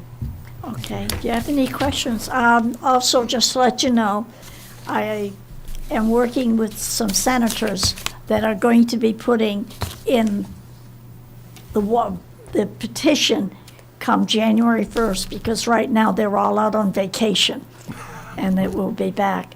And if you need more information about land, maybe a piece of town land in Chelmsford, I have some paperwork, which I forgot to bring with me tonight, I have 5 pages of different areas that there is some town-owned land that maybe we could pick one of them. Okay. Thank you. And if you'd like to drop Is that there any list more off at the questions, town please manager's call. office, you could do. Pardon me? If you'd like to drop that list off at the town manager's I have a office. hard time hearing If you. you'd like to drop that list off at the town manager's office, that's another option, just to get it. I got it from the town here anyway. I will. I'll bring it this week.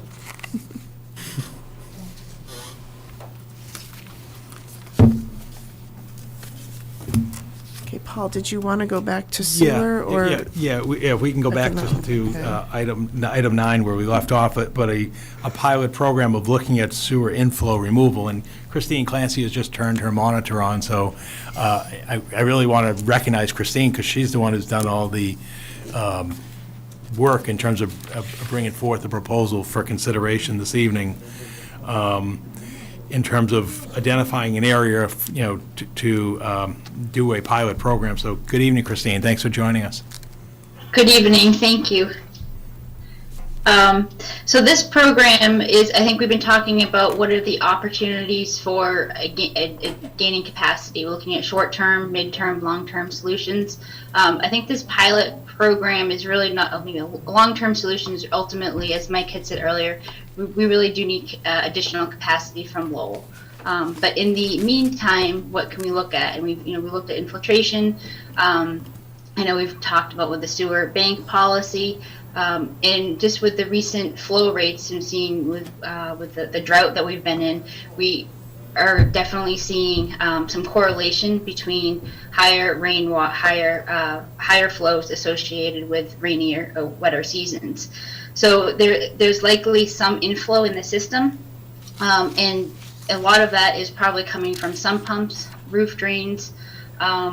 And there's a program, many communities have started to do some inflow to gain capacity in their system.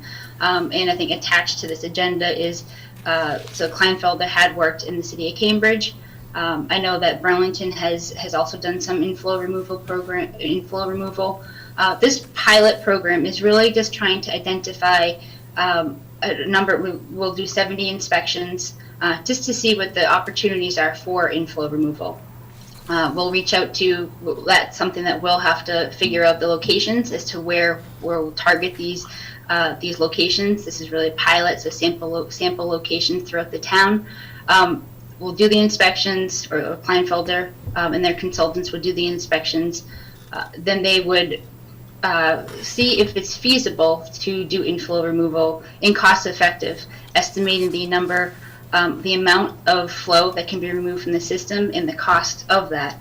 And then ultimately at the end of this proposal, we would have, at the end of this scope, we would have recommendations for the inspected properties and some details and costing associated with that. And then we would, outside the scope, that's where we would then decide to take this to a construction level, whether we do it internally or through a contract, or some communities do it where a developer, as part of the gaining capacity, they do the work. So it's something that would be outside the scope. The scope is limited to doing the inspections and really understanding how we could identify a pilot inflow, eventually pilot, or have a pilot inflow removal program. If it's successful, we could potentially continue with a town-wide inspection program. And this would be the pilot to really kick it off. I don't know if there's any questions about the proposal or about the sample that was provided of what Cambridge had done. And what Cambridge had done was 10 years ago, it was part of a sewer separation program. They had removed 140 million gallons annually from the system, just from buildings, 175 properties. And so it's something that, similar, we're seeing correlation in our data that says that there is likely inflow in our system. So I think the key is, again, and we'll have another discussion next about a transfer base, but basically we're looking at immediate and midterm solutions in terms of how we can provide capacity to support additional sewer flow if necessary in our system. And what this, I think what this would do is do the program. Again, it's not meant to be punitive or aggressive to the resident. What it basically do is, let's say you get 70 properties, and perhaps even it opened up to people who could volunteer the properties, as well as the DPW can identify areas where they think that there's inflow in terms of water table and gradation and so forth. The idea would be you'd go out there, have the engineering work performed, and then have the analysis. And basically what you're doing is, let's say the common case of you got a sump pump, and instead of pushing it into the sewer line in your basement, take that line from the sump pump and bring it out into the stormwater system. So it does two things. One is it doesn't go for the sewer system and processed and while it's providing capacity. And second, if it goes into the storm drain system, then it's really recharging it to the water table. And so what this study would do is it would look to, do an initial assessment and identify perhaps, let's say you look at 70 properties, let's say 50 of them pan out, and then seeing that it's beneficial to then do the next phase of construction. And then there's two ways of doing that. One is I think Christine described. One is we could offer it up for those who are seeking to acquire additional capacity, that they could fund the work to then fry the capacity, much like you've seen in the past, somebody could install low-flow toilets. Well, in this case, you're providing flow by diverting, some pump drain. Or the town also has other funding mechanisms. We have sewer capacity funding, and could provide sewer capacity funding in order to address this problem, because it really is a benefit to the community without causing a whole-scale change of the development and, prospects of sewer supply and flow to the town in a massive scale that, may need to be debated in a bigger scale. This is sort of like an interim approach of I think, a beneficial project. And as you can see, the cost is somewhat reasonable. You're around $110,000, which would get you the analysis, study, and engineering. What it doesn't provide, as I said, it doesn't provide the actual cost of construction to perform the work, but we would have those numbers.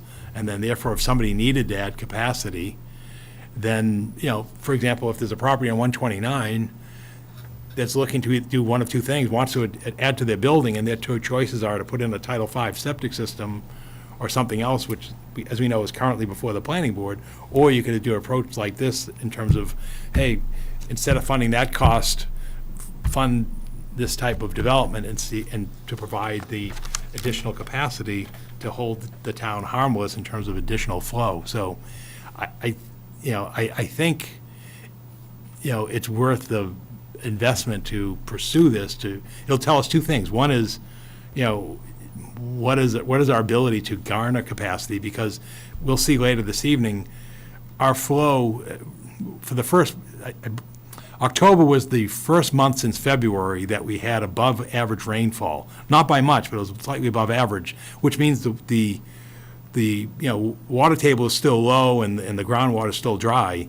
But we did see with that month, we did see a rebound in inflow or our sewer flow. And so it suggests, as Christine started with her comments, that there is some inflow into our system, which we believe is coming from some pumps or roof drains and so forth. So that's what we're asking for your consideration. In terms of timeline, Christine, we could see results of this in the spring, correct? If we were to move forward.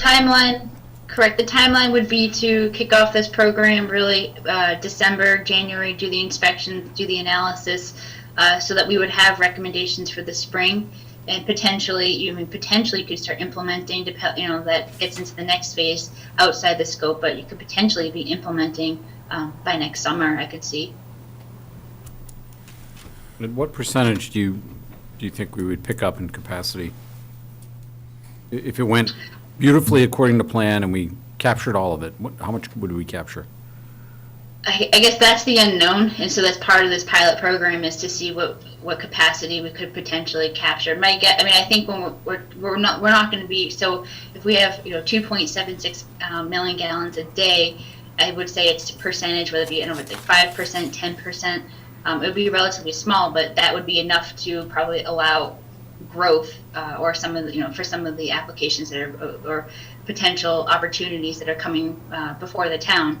But I think the pilot program would we'll do 70 inspections, and we don't know of those 70 inspections how many properties are really going to be feasible. It could be 50, it could be 30. So I think that's really part of this pilot, is to see what do we think we could get out of this program if we continue to do this what we find from this study, and also what we could potentially do in the future.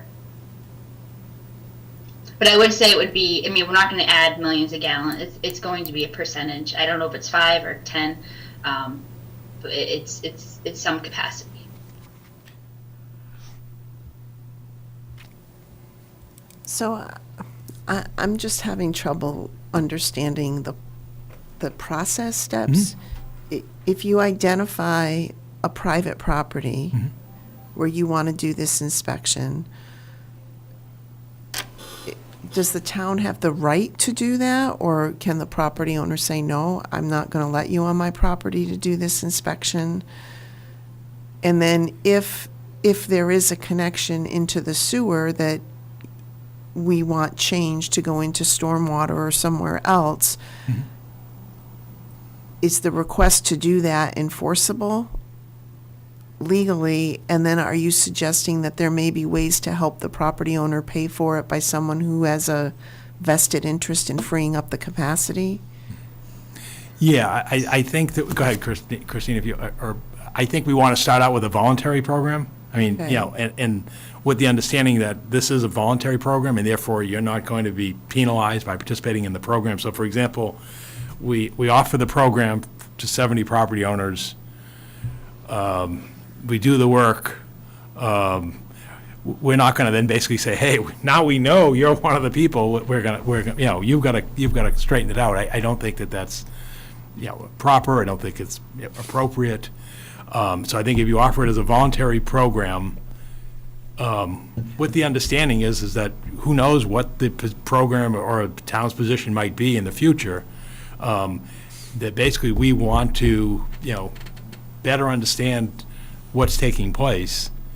And then, as you said, then look towards funding, and we you know, we do have funding, as I said, funding sources, either private investment if they're looking to obtain capacity, and we you know, we also have, you know, funding that may be available under our existing accounts. For example, we have almost $11 million in our sewer capacity fund in terms of to acquire additional inflow, and we could look to see if that's eligible under this program, or the, you know, town's purposes in general. And I think that would, you know, and again, that would take town meeting vote to do that. So we obviously want to do it in concert with the town support, because I think, as you discussed at the last meeting, you want to still have the broader discussion with the other boards, meaning Board of Health and Planning Board and so forth, in terms of, well, what is the long-term plan? But I think this allows for the economic activity to take place while those longer-term plans are you know, become formed and then become enacted. So this pilot would be to find cooperating parties Yeah. who will allow the inspections to be done, and then to do the technical work to see if there's capacity to be had. Yeah, and I don't think if you're a private. But not to necessarily implement a Right. change at this point on the property. Right. Okay. Because I think if you're the property owner, you're sort of, there's no downside to participating in the program. The upside, because, again, if you're the private property owner who has an illicit connection, you know, you're not concerned because your basement's dry, for lack of a better word. However, you shouldn't be concerned that if we take that line that goes into the into the sewer system and put it into the stormwater, you know, system, then again, you should be agnostic or neutral to that investment, because your status desire is still unchanged. So I think that's the way to do it. I think in the case of Cambridge, and Christine could talk to that, it wasn't voluntary. They went out and chose parcels. But I don't think, given our current situation, what we're trying to achieve, because you can just imagine the turmoil that would be if we're going to come back and say, okay, we've got the neighborhood for you. You know, I just don't think that that's what we would want to do, given where we are, that we're not under a consent order or other requirement that Cambridge was, or some other communities are, in terms of stormwater infiltration into your sewer system. Yeah, anything you want to add to that, Christine? I think that's a good summary. I mean, I think going back to the incentive is there is low risk for someone participating, because if we do find something and if we're able to come up with an alternative, then it would, instead of going to the sewer, it would go to the stormwater. So we would be developing developing how we would redirect the inflow, and potentially in the future implementing that. It is illicit to have it is legal to have a sump pump connecting to the sanitary sewer. I know there are some communities that if a DPW finds that a sump pump is connected to the sewer, they disconnect it. If they find that's the case. So a benefit is, this is a potential opportunity for people that have these illicit connections to have their infrastructure redirected to the correct in this case, the stormwater. There also, it might not necessarily need to go to the storm drain. Sometimes it can be redirected to a dry well, or to, if there's a yard, that would all be part of the analysis to see what the potential redirection is, if it's feasible. And then as far as the Cambridge program, that was a slightly different because it was a sewer separation program, so there was a targeted area to remove inflow from that particular area. So this is a town-wide approach. I know Burlington has a town-wide approach as well, and there are other communities that have started to implement inflow removal programs to really to redirect the stormwater, to direct inflow, private inflow, to the appropriate infrastructure. Any other questions?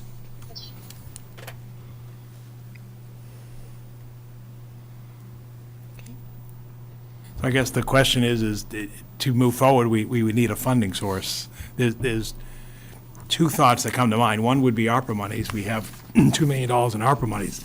The other one is, immediately that's available is the legislature last week passed, or has passed and is sitting on the governor's desk, a economic development bill that includes funding for, I'm going to use the exact language because, as you know, the legislature, I sent this to you, but the language is exactly what it says in the bill. There's $150,000 appropriated for an excessive wastewater flow system. And what is that? I mean, Exactly, and it's undefined. Well, did we ask for that? Yes, we did, because we thought we were dealing with the Littleton Road issue in terms of the design for that.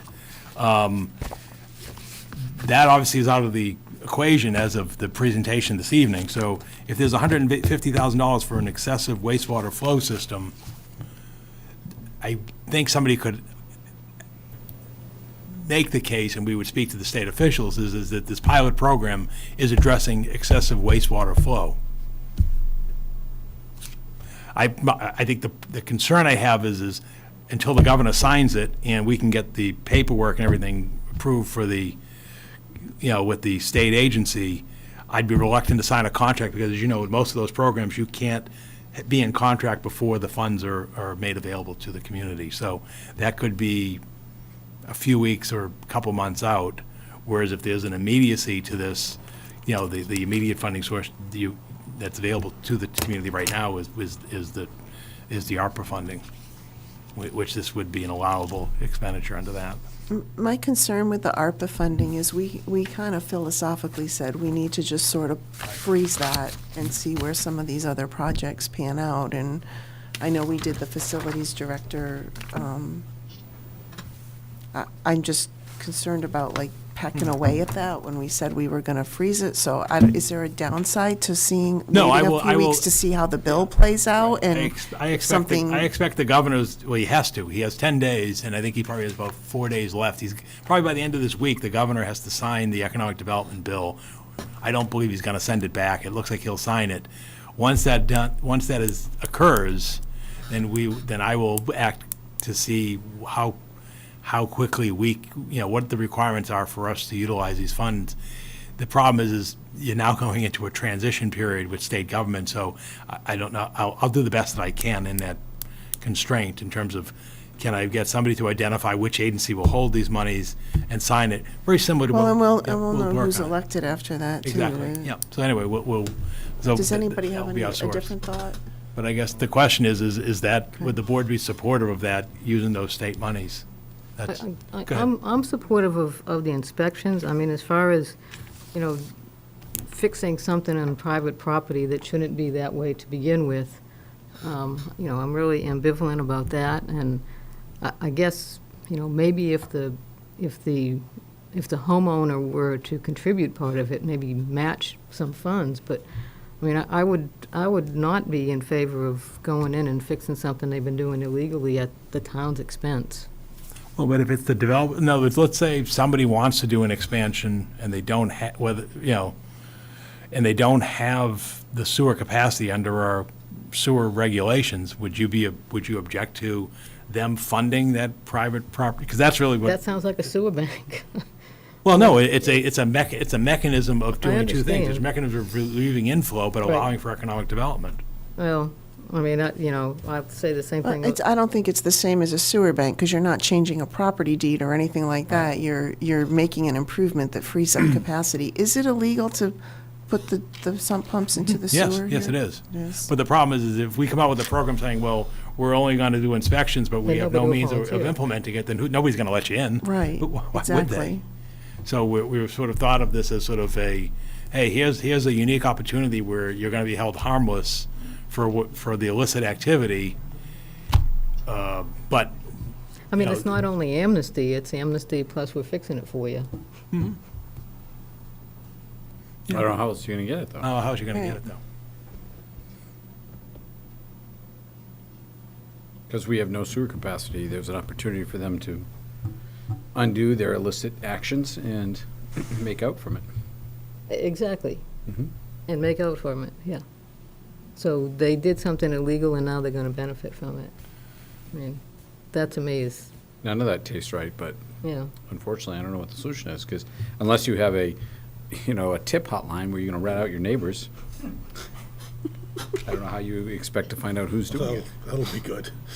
Yeah, and that's what we don't, and that's not what. need 6 switchboard operators. And that's not what we want to do. Like I said, we're trying to do a win-win situation where, the illicit activity is halted, but then the capacity is then freed up to support the benefits of the community as a whole by allowing for additional sewer flow for, basically would be economic development purposes, because don't know who else would do that.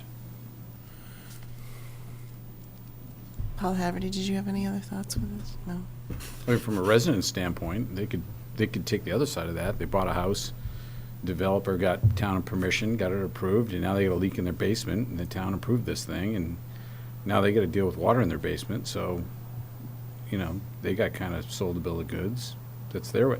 I mean, I don't know, I don't like it either, Pat, but I don't know how else you're going to get around it, well, I mean, there's probably a lot of homeowners that don't even realize maybe where the sump pump is being directed to, and that it's not legal. So maybe just letting them know, I mean, you would hope that they would make some effort to correct something that's illegal. You would hope, but I'll tell you, in a neighborhood that sits in the water lines, with neighbors who have basements wet, not only just in the spring, but throughout the year, I'm aware, these people, their plumbers will tell them, do not let the town see this, They know what they're doing is not kosher.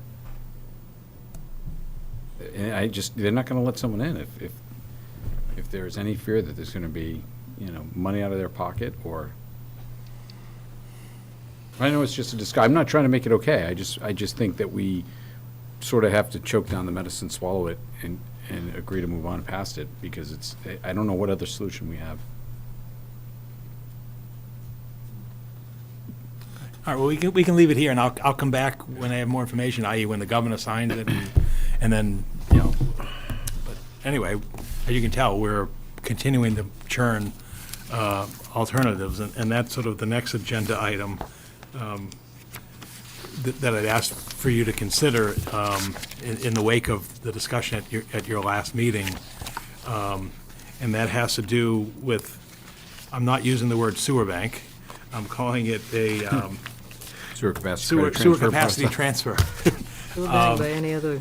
Well, what I heard from the last meeting was clear pushback for septic system installation, and it was very clear that was a concern because of the water capacity and the water table and PFAS and everything else. So if you then sort of step back on the balcony and say, okay, is there something we can do? Then basically remove that from the equation. And so what I was looking at was sewer credits, in two means. One was by an I&I program, like what we just described, which would be under Section 3, inflow and infiltration. And then the second one is to transfer allocated sewer flow credits, but removing the residential properties from that transfer program. So in other words, it would basically be if there's a commercial property owner who's redeveloping their property. Let's use an example. You had Applebee's in Drum Hill. That's now Chase Bank. Well, there's certainly a less flow at Chase Bank than there was at Applebee's. And if they had an allocated sewer flow to the system, which, as we know from our water flow records, over 10-year history, and we can adjust for the fact that the property was vacant or during the pandemic, you would then allow that capacity to be transferred to another commercial property within the, again, development districts, which are defined, as we discussed before, the community enhancement and investment overlay and the village center overlay districts. And again, this would be memorialized by a permanent deed restriction on the property where the sewer flow is coming from, as well as a recording on where the flow is going to.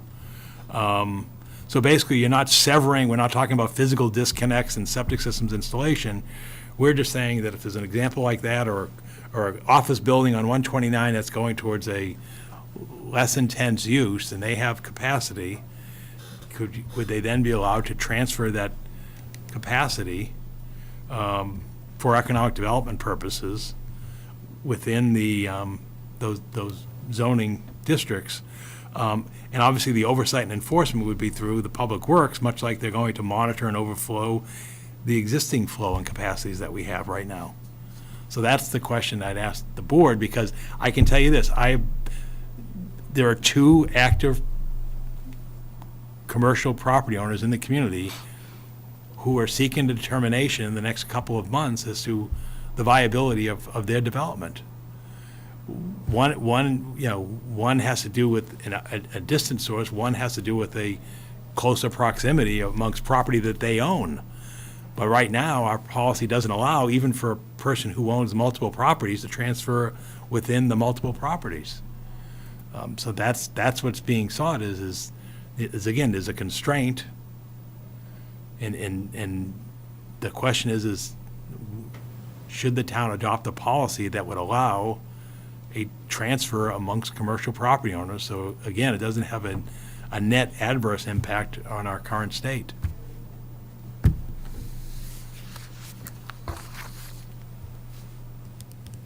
At our last meeting, I thought it was decided that we were going to create a task force or something with stakeholders to research this in more detail with the water districts and the Board of Health and Planning Board and whatever. And I mean, to me, this looks like a sewer bank policy under a different name. I mean, I know it's different, but what my Have a work session, won't we? and I'll forget, but my understanding was that you wished to maybe I understood incorrectly. My understanding is you wanted to convene a work session with the Planning Board and Board of Health and the community to determine where we're going in the long-term big picture, because I don't think it's been determined what the community's preference is in terms of long-term sewer expansion. I mean, are we just looking for unlimited sewer capacity, or are we really looking at the margins or some limited additional sewer capacity? Because without that question, I don't know how we go towards planning towards the long term. So I understood the discussion at the last meeting being, again, we don't want septic systems installed, but we really need to have a big discussion in terms of where we're going in terms of growth strategy and development of the community for sewer. For water. And how it also affects water as well. But in terms of that, because the water impact would have been by the septic systems. Right. But if we were able to today, and the board knows we have this discussion, if we were able today to run a line from here to Burlington and connect to the MWRA, does the community want that? Because what would that mean for development in the community? I mean, that would basically put an unregulated development in terms of sewer capacity constraint. I don't know that's, and I thought that's what that summit and gathering was going to be. It's like, where are we going big picture? And as you can see, what I've been working on is sort of short-term solutions or opportunities while those bigger pictures, medium and long-term issues get identified and resolved. When, I ask your forgiveness if I've misunderstood. No, and I'll just say, when we put the draft agenda together, I was supportive of putting this on it. Because, and I brought this up with Paul too, and he was thinking about it in a relation to a different activity, but the discussion that we had about the previous bank policy, the concerns were all around the potential for converting back to septic and the harm that that could provide for public health and for the water supplies. We have potentially some strategic things happening in the community with economic development where our hands are tied. And so my question was, should this be revisited in some form to just take the septic and the residential off the table? And is this part of, could it still be part of this short-term solution? You know, it's like the example I used at our last meeting was maybe there's a building that's been, was originally developed to hold 1,000 office units, right? And now it's being repurposed for a manufacturing facility, and the processes need sewer, but maybe there's only 300 employees now. So does that provide an opportunity to help free up capacity in some way, whether it's a bank and a transfer, or whether it's, you know, I don't know what the answer is, but my thought when Paul and I were discussing this in the draft agenda was, should we just talk about taking residential and septic off the table, and does that provide another short-term opportunity or not, or is there still no receptivity to that? No, I think that this is, when I read this, I was impressed, because to me, it took what we had done originally was we took residential and commercial sewer septic issue and kind of put it on one, and what Paul has done is sliced it in half and said, okay, let's deal with the commercial side first, and not new connections, but transferring of repurposing, and we'll and take away where we heard a lot of the blowback in that last meeting came from, which was putting in new septic systems affecting the water supply, long-term effect on the environment, things like that. So I think this was a great attempt at breaking it into two separate pieces and just trying to find some sort of the reserve that is going to show itself anyways in town, and allow us to use that to repurpose to some of the developments in town that were areas of town that we want to see it repurposed in. I don't know if I said that right, but. Do you have anything? Yeah, no, I definitely think, at first blush, when I first saw it, I wondered why it was on the agenda, to be honest with you. And then I read into it a little bit deeper and saw what the slice was that was taken out of it. The only thing I'd say is, I don't want to come to another meeting and have a bunch of people come out here and start shooting holes in it. So I'd like to get this in front of a good representative group so that we can vet it there before we come back and kind of decide. I think it is a good opportunity. I think all these concepts should be looked at. I think the best one, obviously, is the II up at the top, but this might be a quicker solution to getting some capacity to where we don't have to just say no to development in certain areas of the town. So, Mark, to the point of you're considering getting some group together to socialize it. Yeah.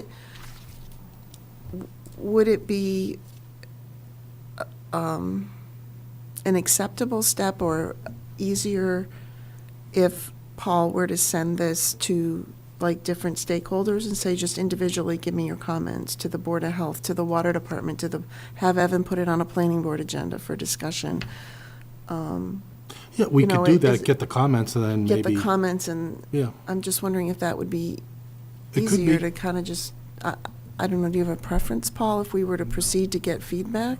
I mean, we could get it out like right away, but Yeah. I think we should schedule some type of a meeting, Yeah. probably by next month, so that we can determine the viability of it, because there are literally projects that are looking to see, Right. Yeah. No, I think what are that's- their, that's a what's their good option, potential. you So know. I could do that. I could send it out with a, cover message, basically trying to explain in English what the pages mean, and then have a date chosen, to say, hey, we'd welcome your thoughts in advance of that, but we'd love you to come to a summit gathering, and perhaps we could, do the one we did, for example, over at the school admin building is a nice venue for that. You kind of get everybody around the table, and then say, could you come and share your thoughts? Yeah, but maybe you want the thoughts ahead of time, so that. Yeah. Well, that would Right, be get- good. get Like some if you input ahead said, of give it to us in time. 2 Yeah, give weeks, it to and it, 2 yeah. weeks from there, we'd And have the then have a meeting. meeting, yeah. So we can be productive. Yeah. Because we wasted a ton of time Right, get- last meeting, we and did. Yeah. We did. We've wasted a lot of time, and then you've got holidays, and you've got, Right. budget season and warrant articles, it all starts. So I think we'd have to get after it. The ironic part to this whole thing is, we hired Lisa Maroney to focus on 129 and get redevelopment out there, and now we finally have projects rolling in, and we're She's saying choked. you can't do anything with it. I mean, what a just heartbreaking point to be at. Well, even with the downtown project. Right, the same downtown thing, project, right. Whether or not you like Well, it or not, right. even if you don't like it, we still need to have the ability to put it through potentially the have something process. there. Yeah, we have to have a process to support it. Well, no, you talk about the not like it. I mean, all the complaints I saw, and we don't have to go into it, but with the look. But you can't even negotiate that without. No, I know, that's what I mean. The planning board It's can't do just- anything until. Right, it's just, no, Yeah, yeah. we can't be in the no business.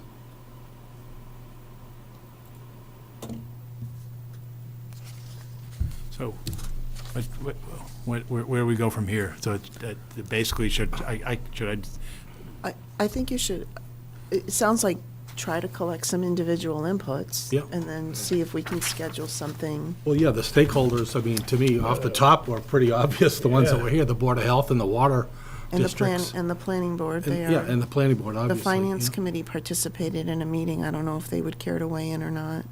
But it's funny that here it is again, and nobody's in the room. Yeah, but. Well, they might not have been Our aware. agendas, Yeah. Ken. Yeah. What's that? I said, who reads our agendas? I was just gonna say, that's not funny, because that's just typical. Right. So I can. For two people out there read them. I think after the last meeting, And they're in the room. That's Frank. Frank wants somebody to read his presentation, too.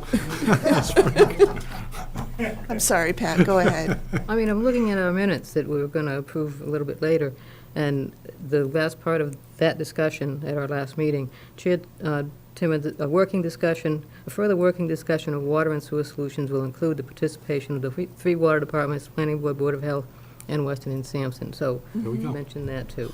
Thank you. No, I agree with that, but Yeah, that that's- was sewer solutions, not. Sewer and water Right, solutions. solutions, not a policy of transferring credits. That was more There's broader probably- scope, we big probably- picture. But those would be similar people to Yeah. It's the exact participate people, in this yeah, discussion, I think is what she's saying. Yep. No, I agree, but We I think still the have to have purpose both of that discussions. conversation was, where do we want to go as a town, big picture? Yeah, yeah.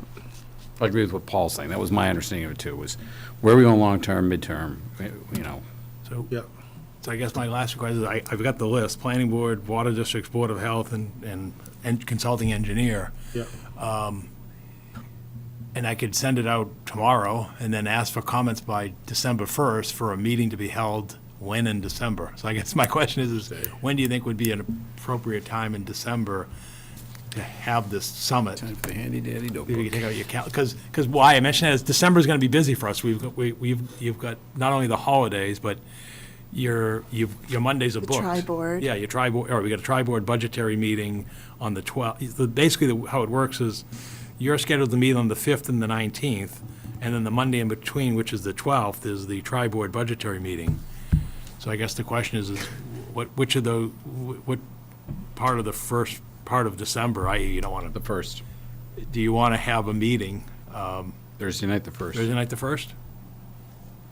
Hang on. December 1st? Yeah. But then you want the comments ahead of time, right? So is that going to be enough time to get the comments ahead of time? Got all Thanksgiving figured out. No, I'm just thinking, because, today's November 7th, and that would it would just be over 3 weeks from then. I don't know if you'd want to push it back a week, and then I could. If you added another week, all they would do is not read it for another week till they got to it. No, but I'm just saying, when can they get me, if you want their comments. Right. I send it out on Because that November. might give Paul a chance to consolidate. But it also or it's do going to an give them a chance to iteration. put it on an agenda and discuss it, because, you know, Okay. I just don't know, you know, I guess the question is, you know, would the 8th, you know, I bet not, Thursday, the or the 8th. 7th, or, you know, maybe Wednesday, the 7th, or something we have better. When is the planning board scheduled? They Planning meet the bo- 14th. I Planning board believe. meets the 14th, so maybe the 7th? Mm-hmm. Okay. I could do I'll the make my 7th or the schedule work. 8th. December 7th, okay. Yeah, I'll make it work. I think it's important that we do this. December 7th is a date that I can remember. Yeah. It should. It may be another date that will Live in infamy.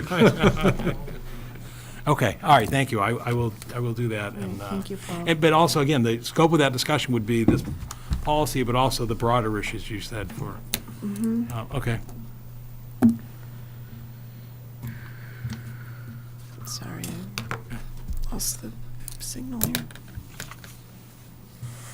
Okay, are we ready to move on to number 11? Yeah, number 11, again, this goes back to the board's goals for the year, and my goals for the year was basically determining a path forward for the Economic Development Commission.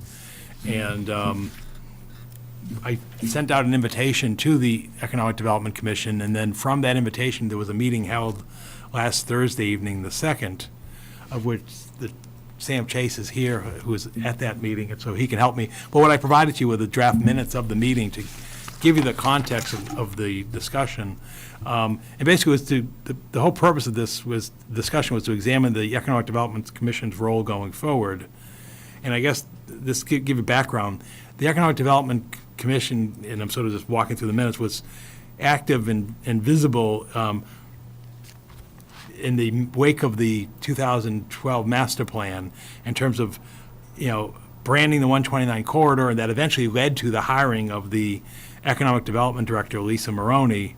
And, you know, and she's basically, as we noted in our release report, has really done some great work, and the town has benefited from her service.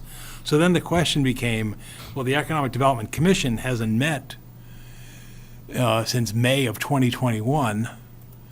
And then if you look, and when I looked at the last two agendas for March and May of 21, they were just receiving updates from Lisa Maroney and from Evan Belansky, our Community Development Director.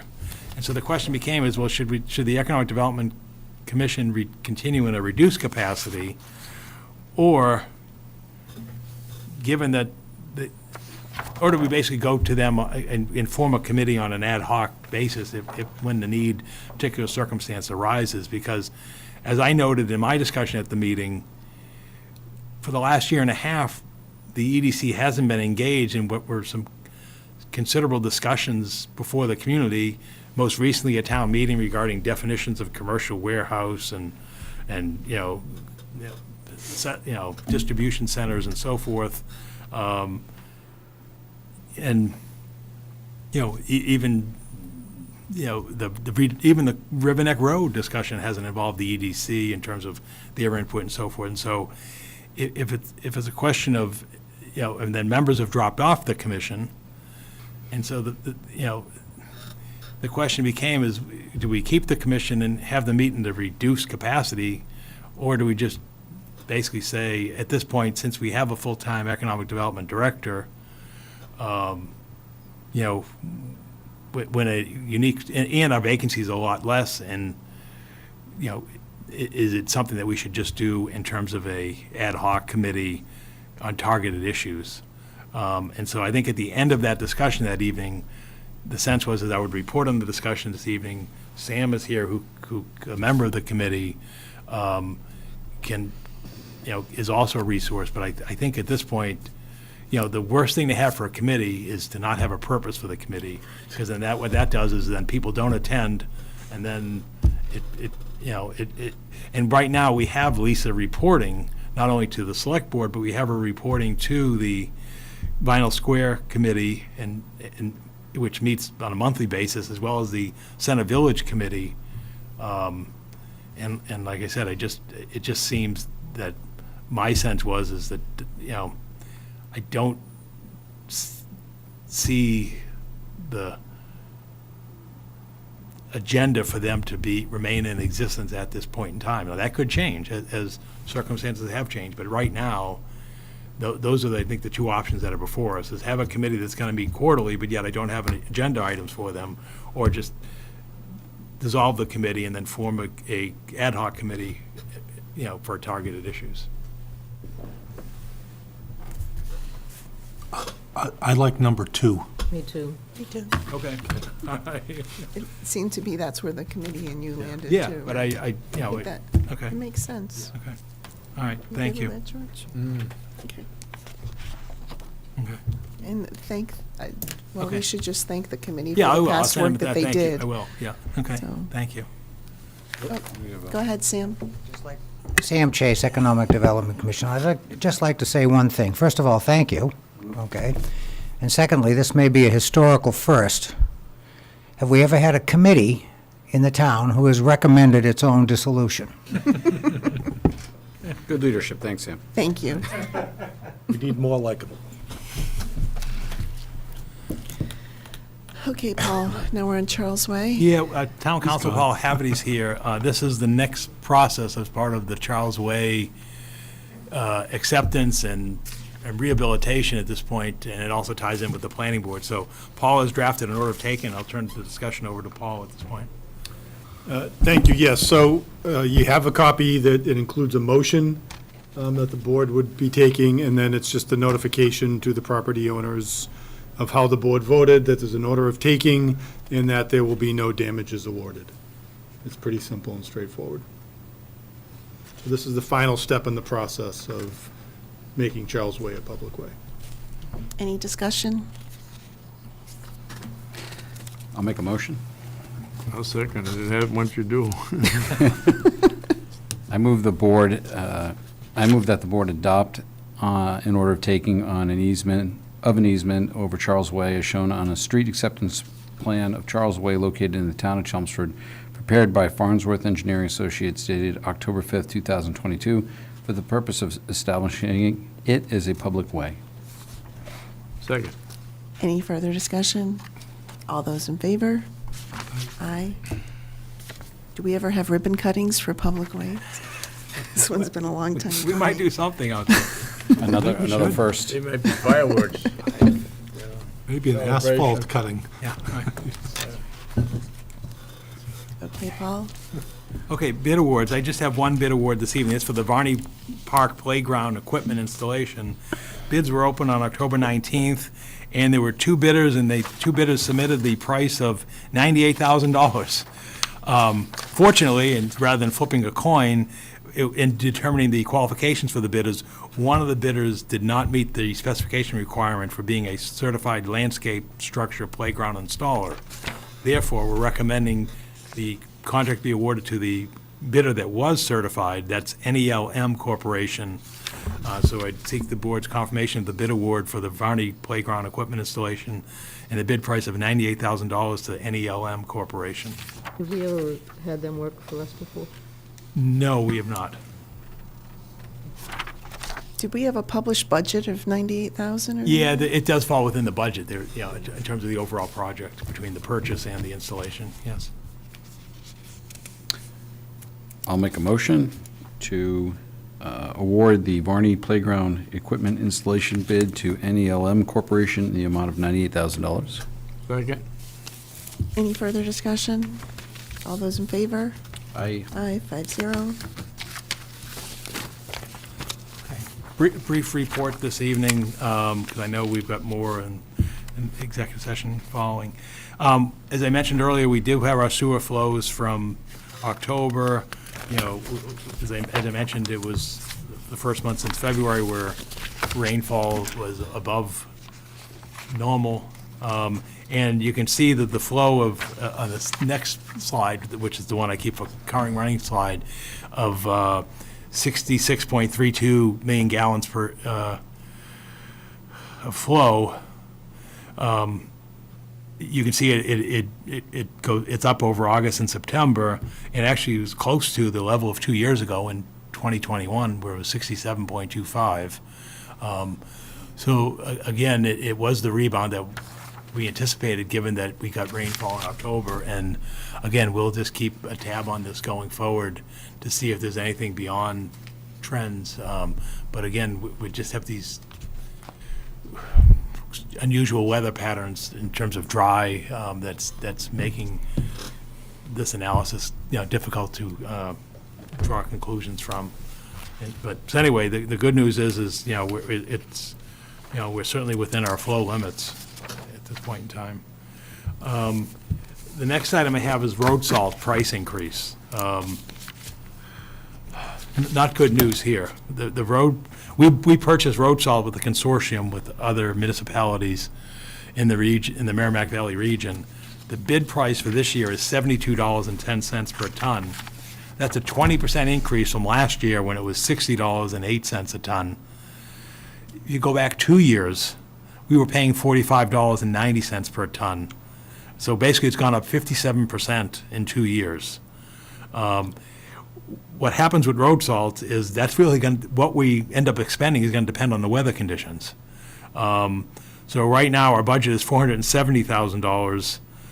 Again, if we had the same weather and the same pouring out of the 7,216 tons that we did last year, we'd have an additional cost of $86,000 from the last year, which is 20%. And obviously, if you start going back over 2 years, you're approaching $200,000. So it just shows you the climate that's out there. And salt, if people may not realize it, if you think for a moment, you see the little pictures on the television news when the storm comes of the big salt pile in Everett. That's because the salt gets transported, across the Atlantic Ocean by ships, and there are, like anything else, that's subject to what's going on in the international market. So anyway, we'll adjust this. It's just going to force us faster towards the brine option. Right, yeah. I was gonna say. And also the change in more recent years, we did away with sand. So now we're using straight salt like the state and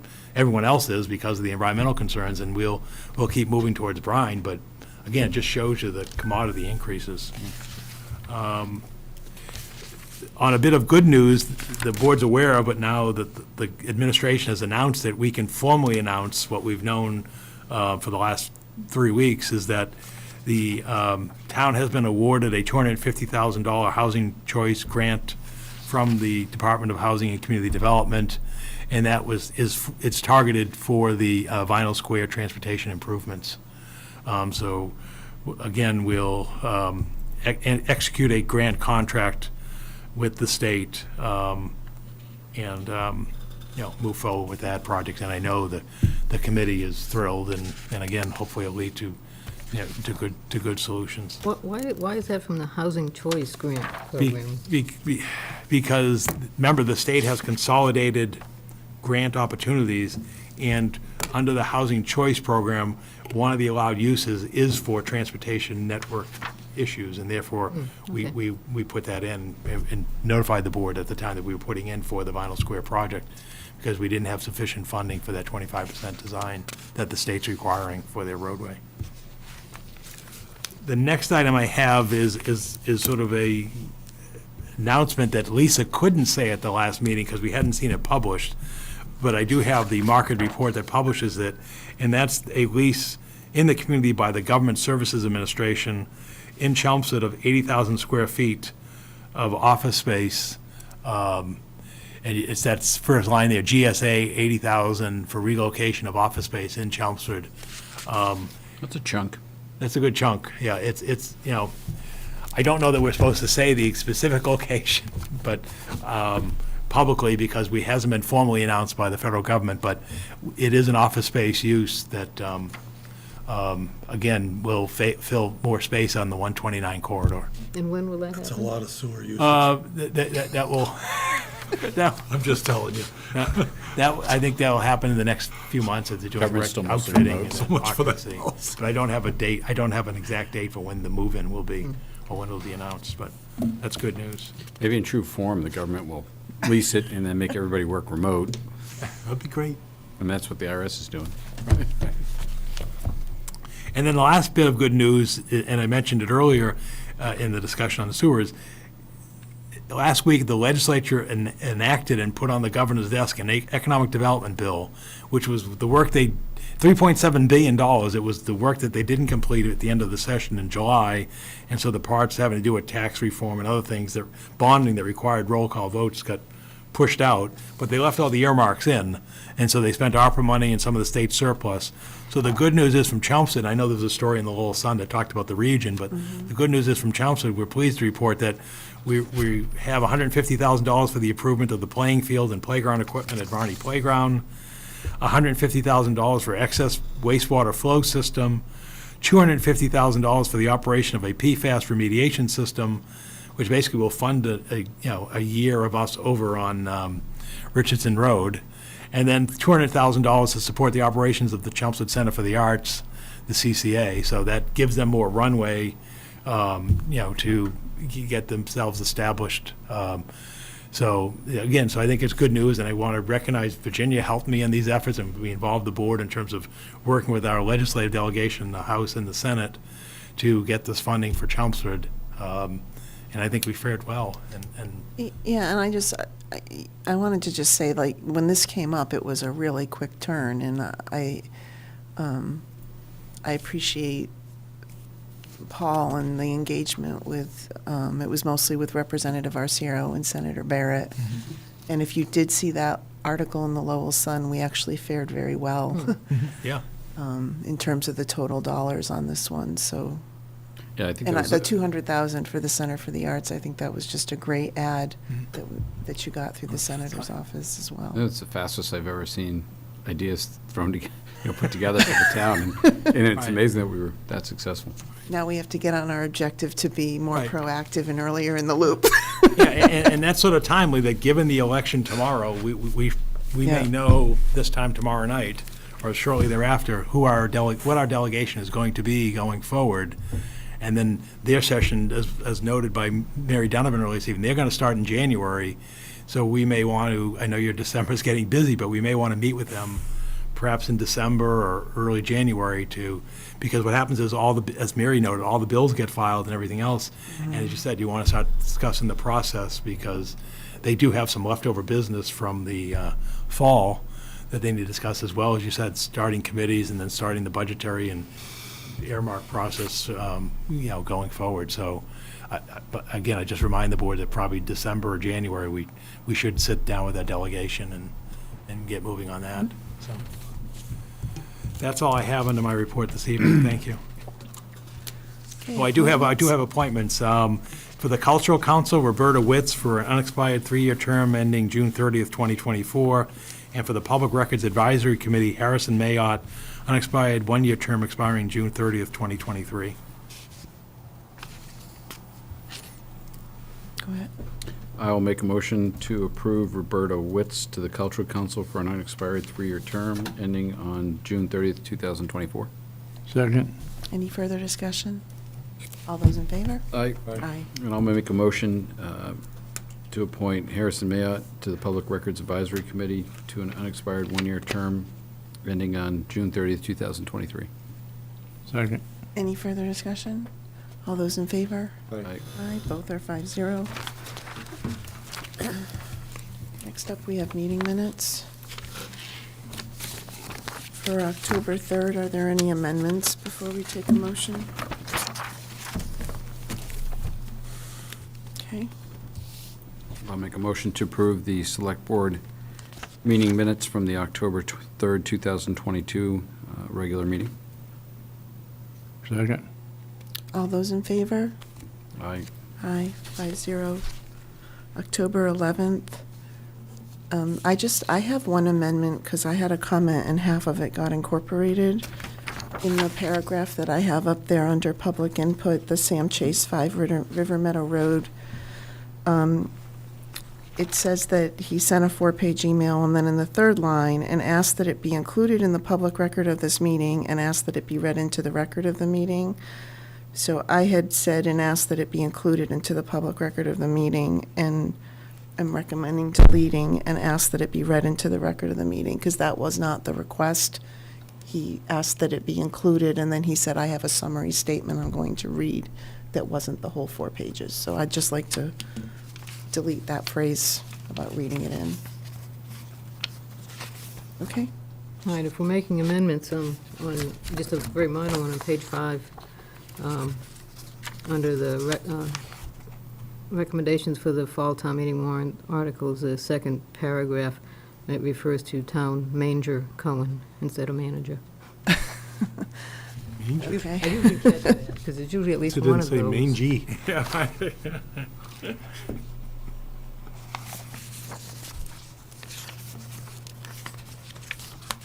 Go ahead. I'll make a motion to approve the regular meeting minutes from the Select Board meeting dated October 11, 2022, as amended. Second? All those in favor? Aye. Aye, 5-0. Are there any amendments for October 12th?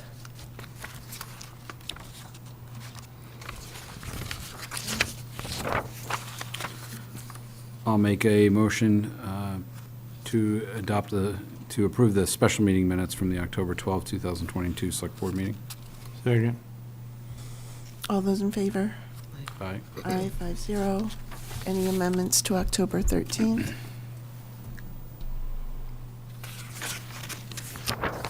I'll make a motion to approve the special meeting minutes from the Select Board meeting dated October 13, 2022. Second? All those in favor? Aye. Aye, 5-0. Any amendments from October 24th? I'll make a motion to approve the regular meeting minutes from the Select Board meeting dated October 24, 2022. Second? All those in favor? Aye. Aye, 5-0. Liaison reports and referrals, Mark? Yeah, just quick, I attended the Zero Waste Day up at McCarthy and over at the admin building for the school parking lot. I thought it was really well run, and it was very smooth, and I think they I don't know what their final take was, but it looked significant. So I think it was really well done, and I hope that they keep doing that. Great, thank you. George? No, all set, thanks. Pat? Yeah, a couple of things. There's been 2 ribbon cuttings since our last meeting. First was Complete Game Physical Therapy up in the Mills at where the establishment is. They have very qualified people to help you get back on your feet as far as competing in games, I guess. And also the Chelmsford Sub Shop on 14 Chelmsford Street. Good food, very good place. Northern Middlesex Council of Governments last week had a kickoff for their Envision 2050 Long-Range Transportation Plan, and they do have a survey now that's accessible from the website, nemcog.org. You can go there and fill out the survey, and there will be meetings over the next several months to get more public input, so look for those. Last week at the CCA, we had a Purple Heart presentation to local veteran Fred Timoth. He was injured in Vietnam in 1969, 53 years ago. Yep. And he finally was awarded his Purple Heart, so it was an excellent ceremony, good turnout. So congratulations to Fred, and sorry it took so long to get it.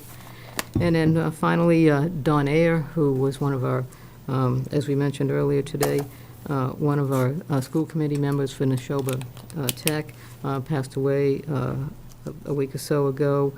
So he was very active at Neshoba up until the very end. He was attending meetings remotely. A lot of times he couldn't even talk. He would vote with a thumbs up or a thumb down. He's going to be missed, and condolences to his family and friends. Thank you, Pat. Ken? I'm all set. And I'm also all set. I'll make a motion to adjourn to executive session to discuss strategy with respect to litigation on the North Chelmsford Water District PFAS claim, discuss strategy with respect to collective bargaining with the Police Patrol Officers Union, Police Superior Officers Union, Public Safety Dispatchers Union, Firefighters Union, and the Deputy Chief Home Rule petition, and to review executive session minutes from October 11, 2022, segments 1, 2, and 3, and not to return to open session. Second. Motion and a second. Mark? Aye. Pat? Aye. George? Aye. Ken? Aye. And I vote aye. Which one are you taking? Are we doing it?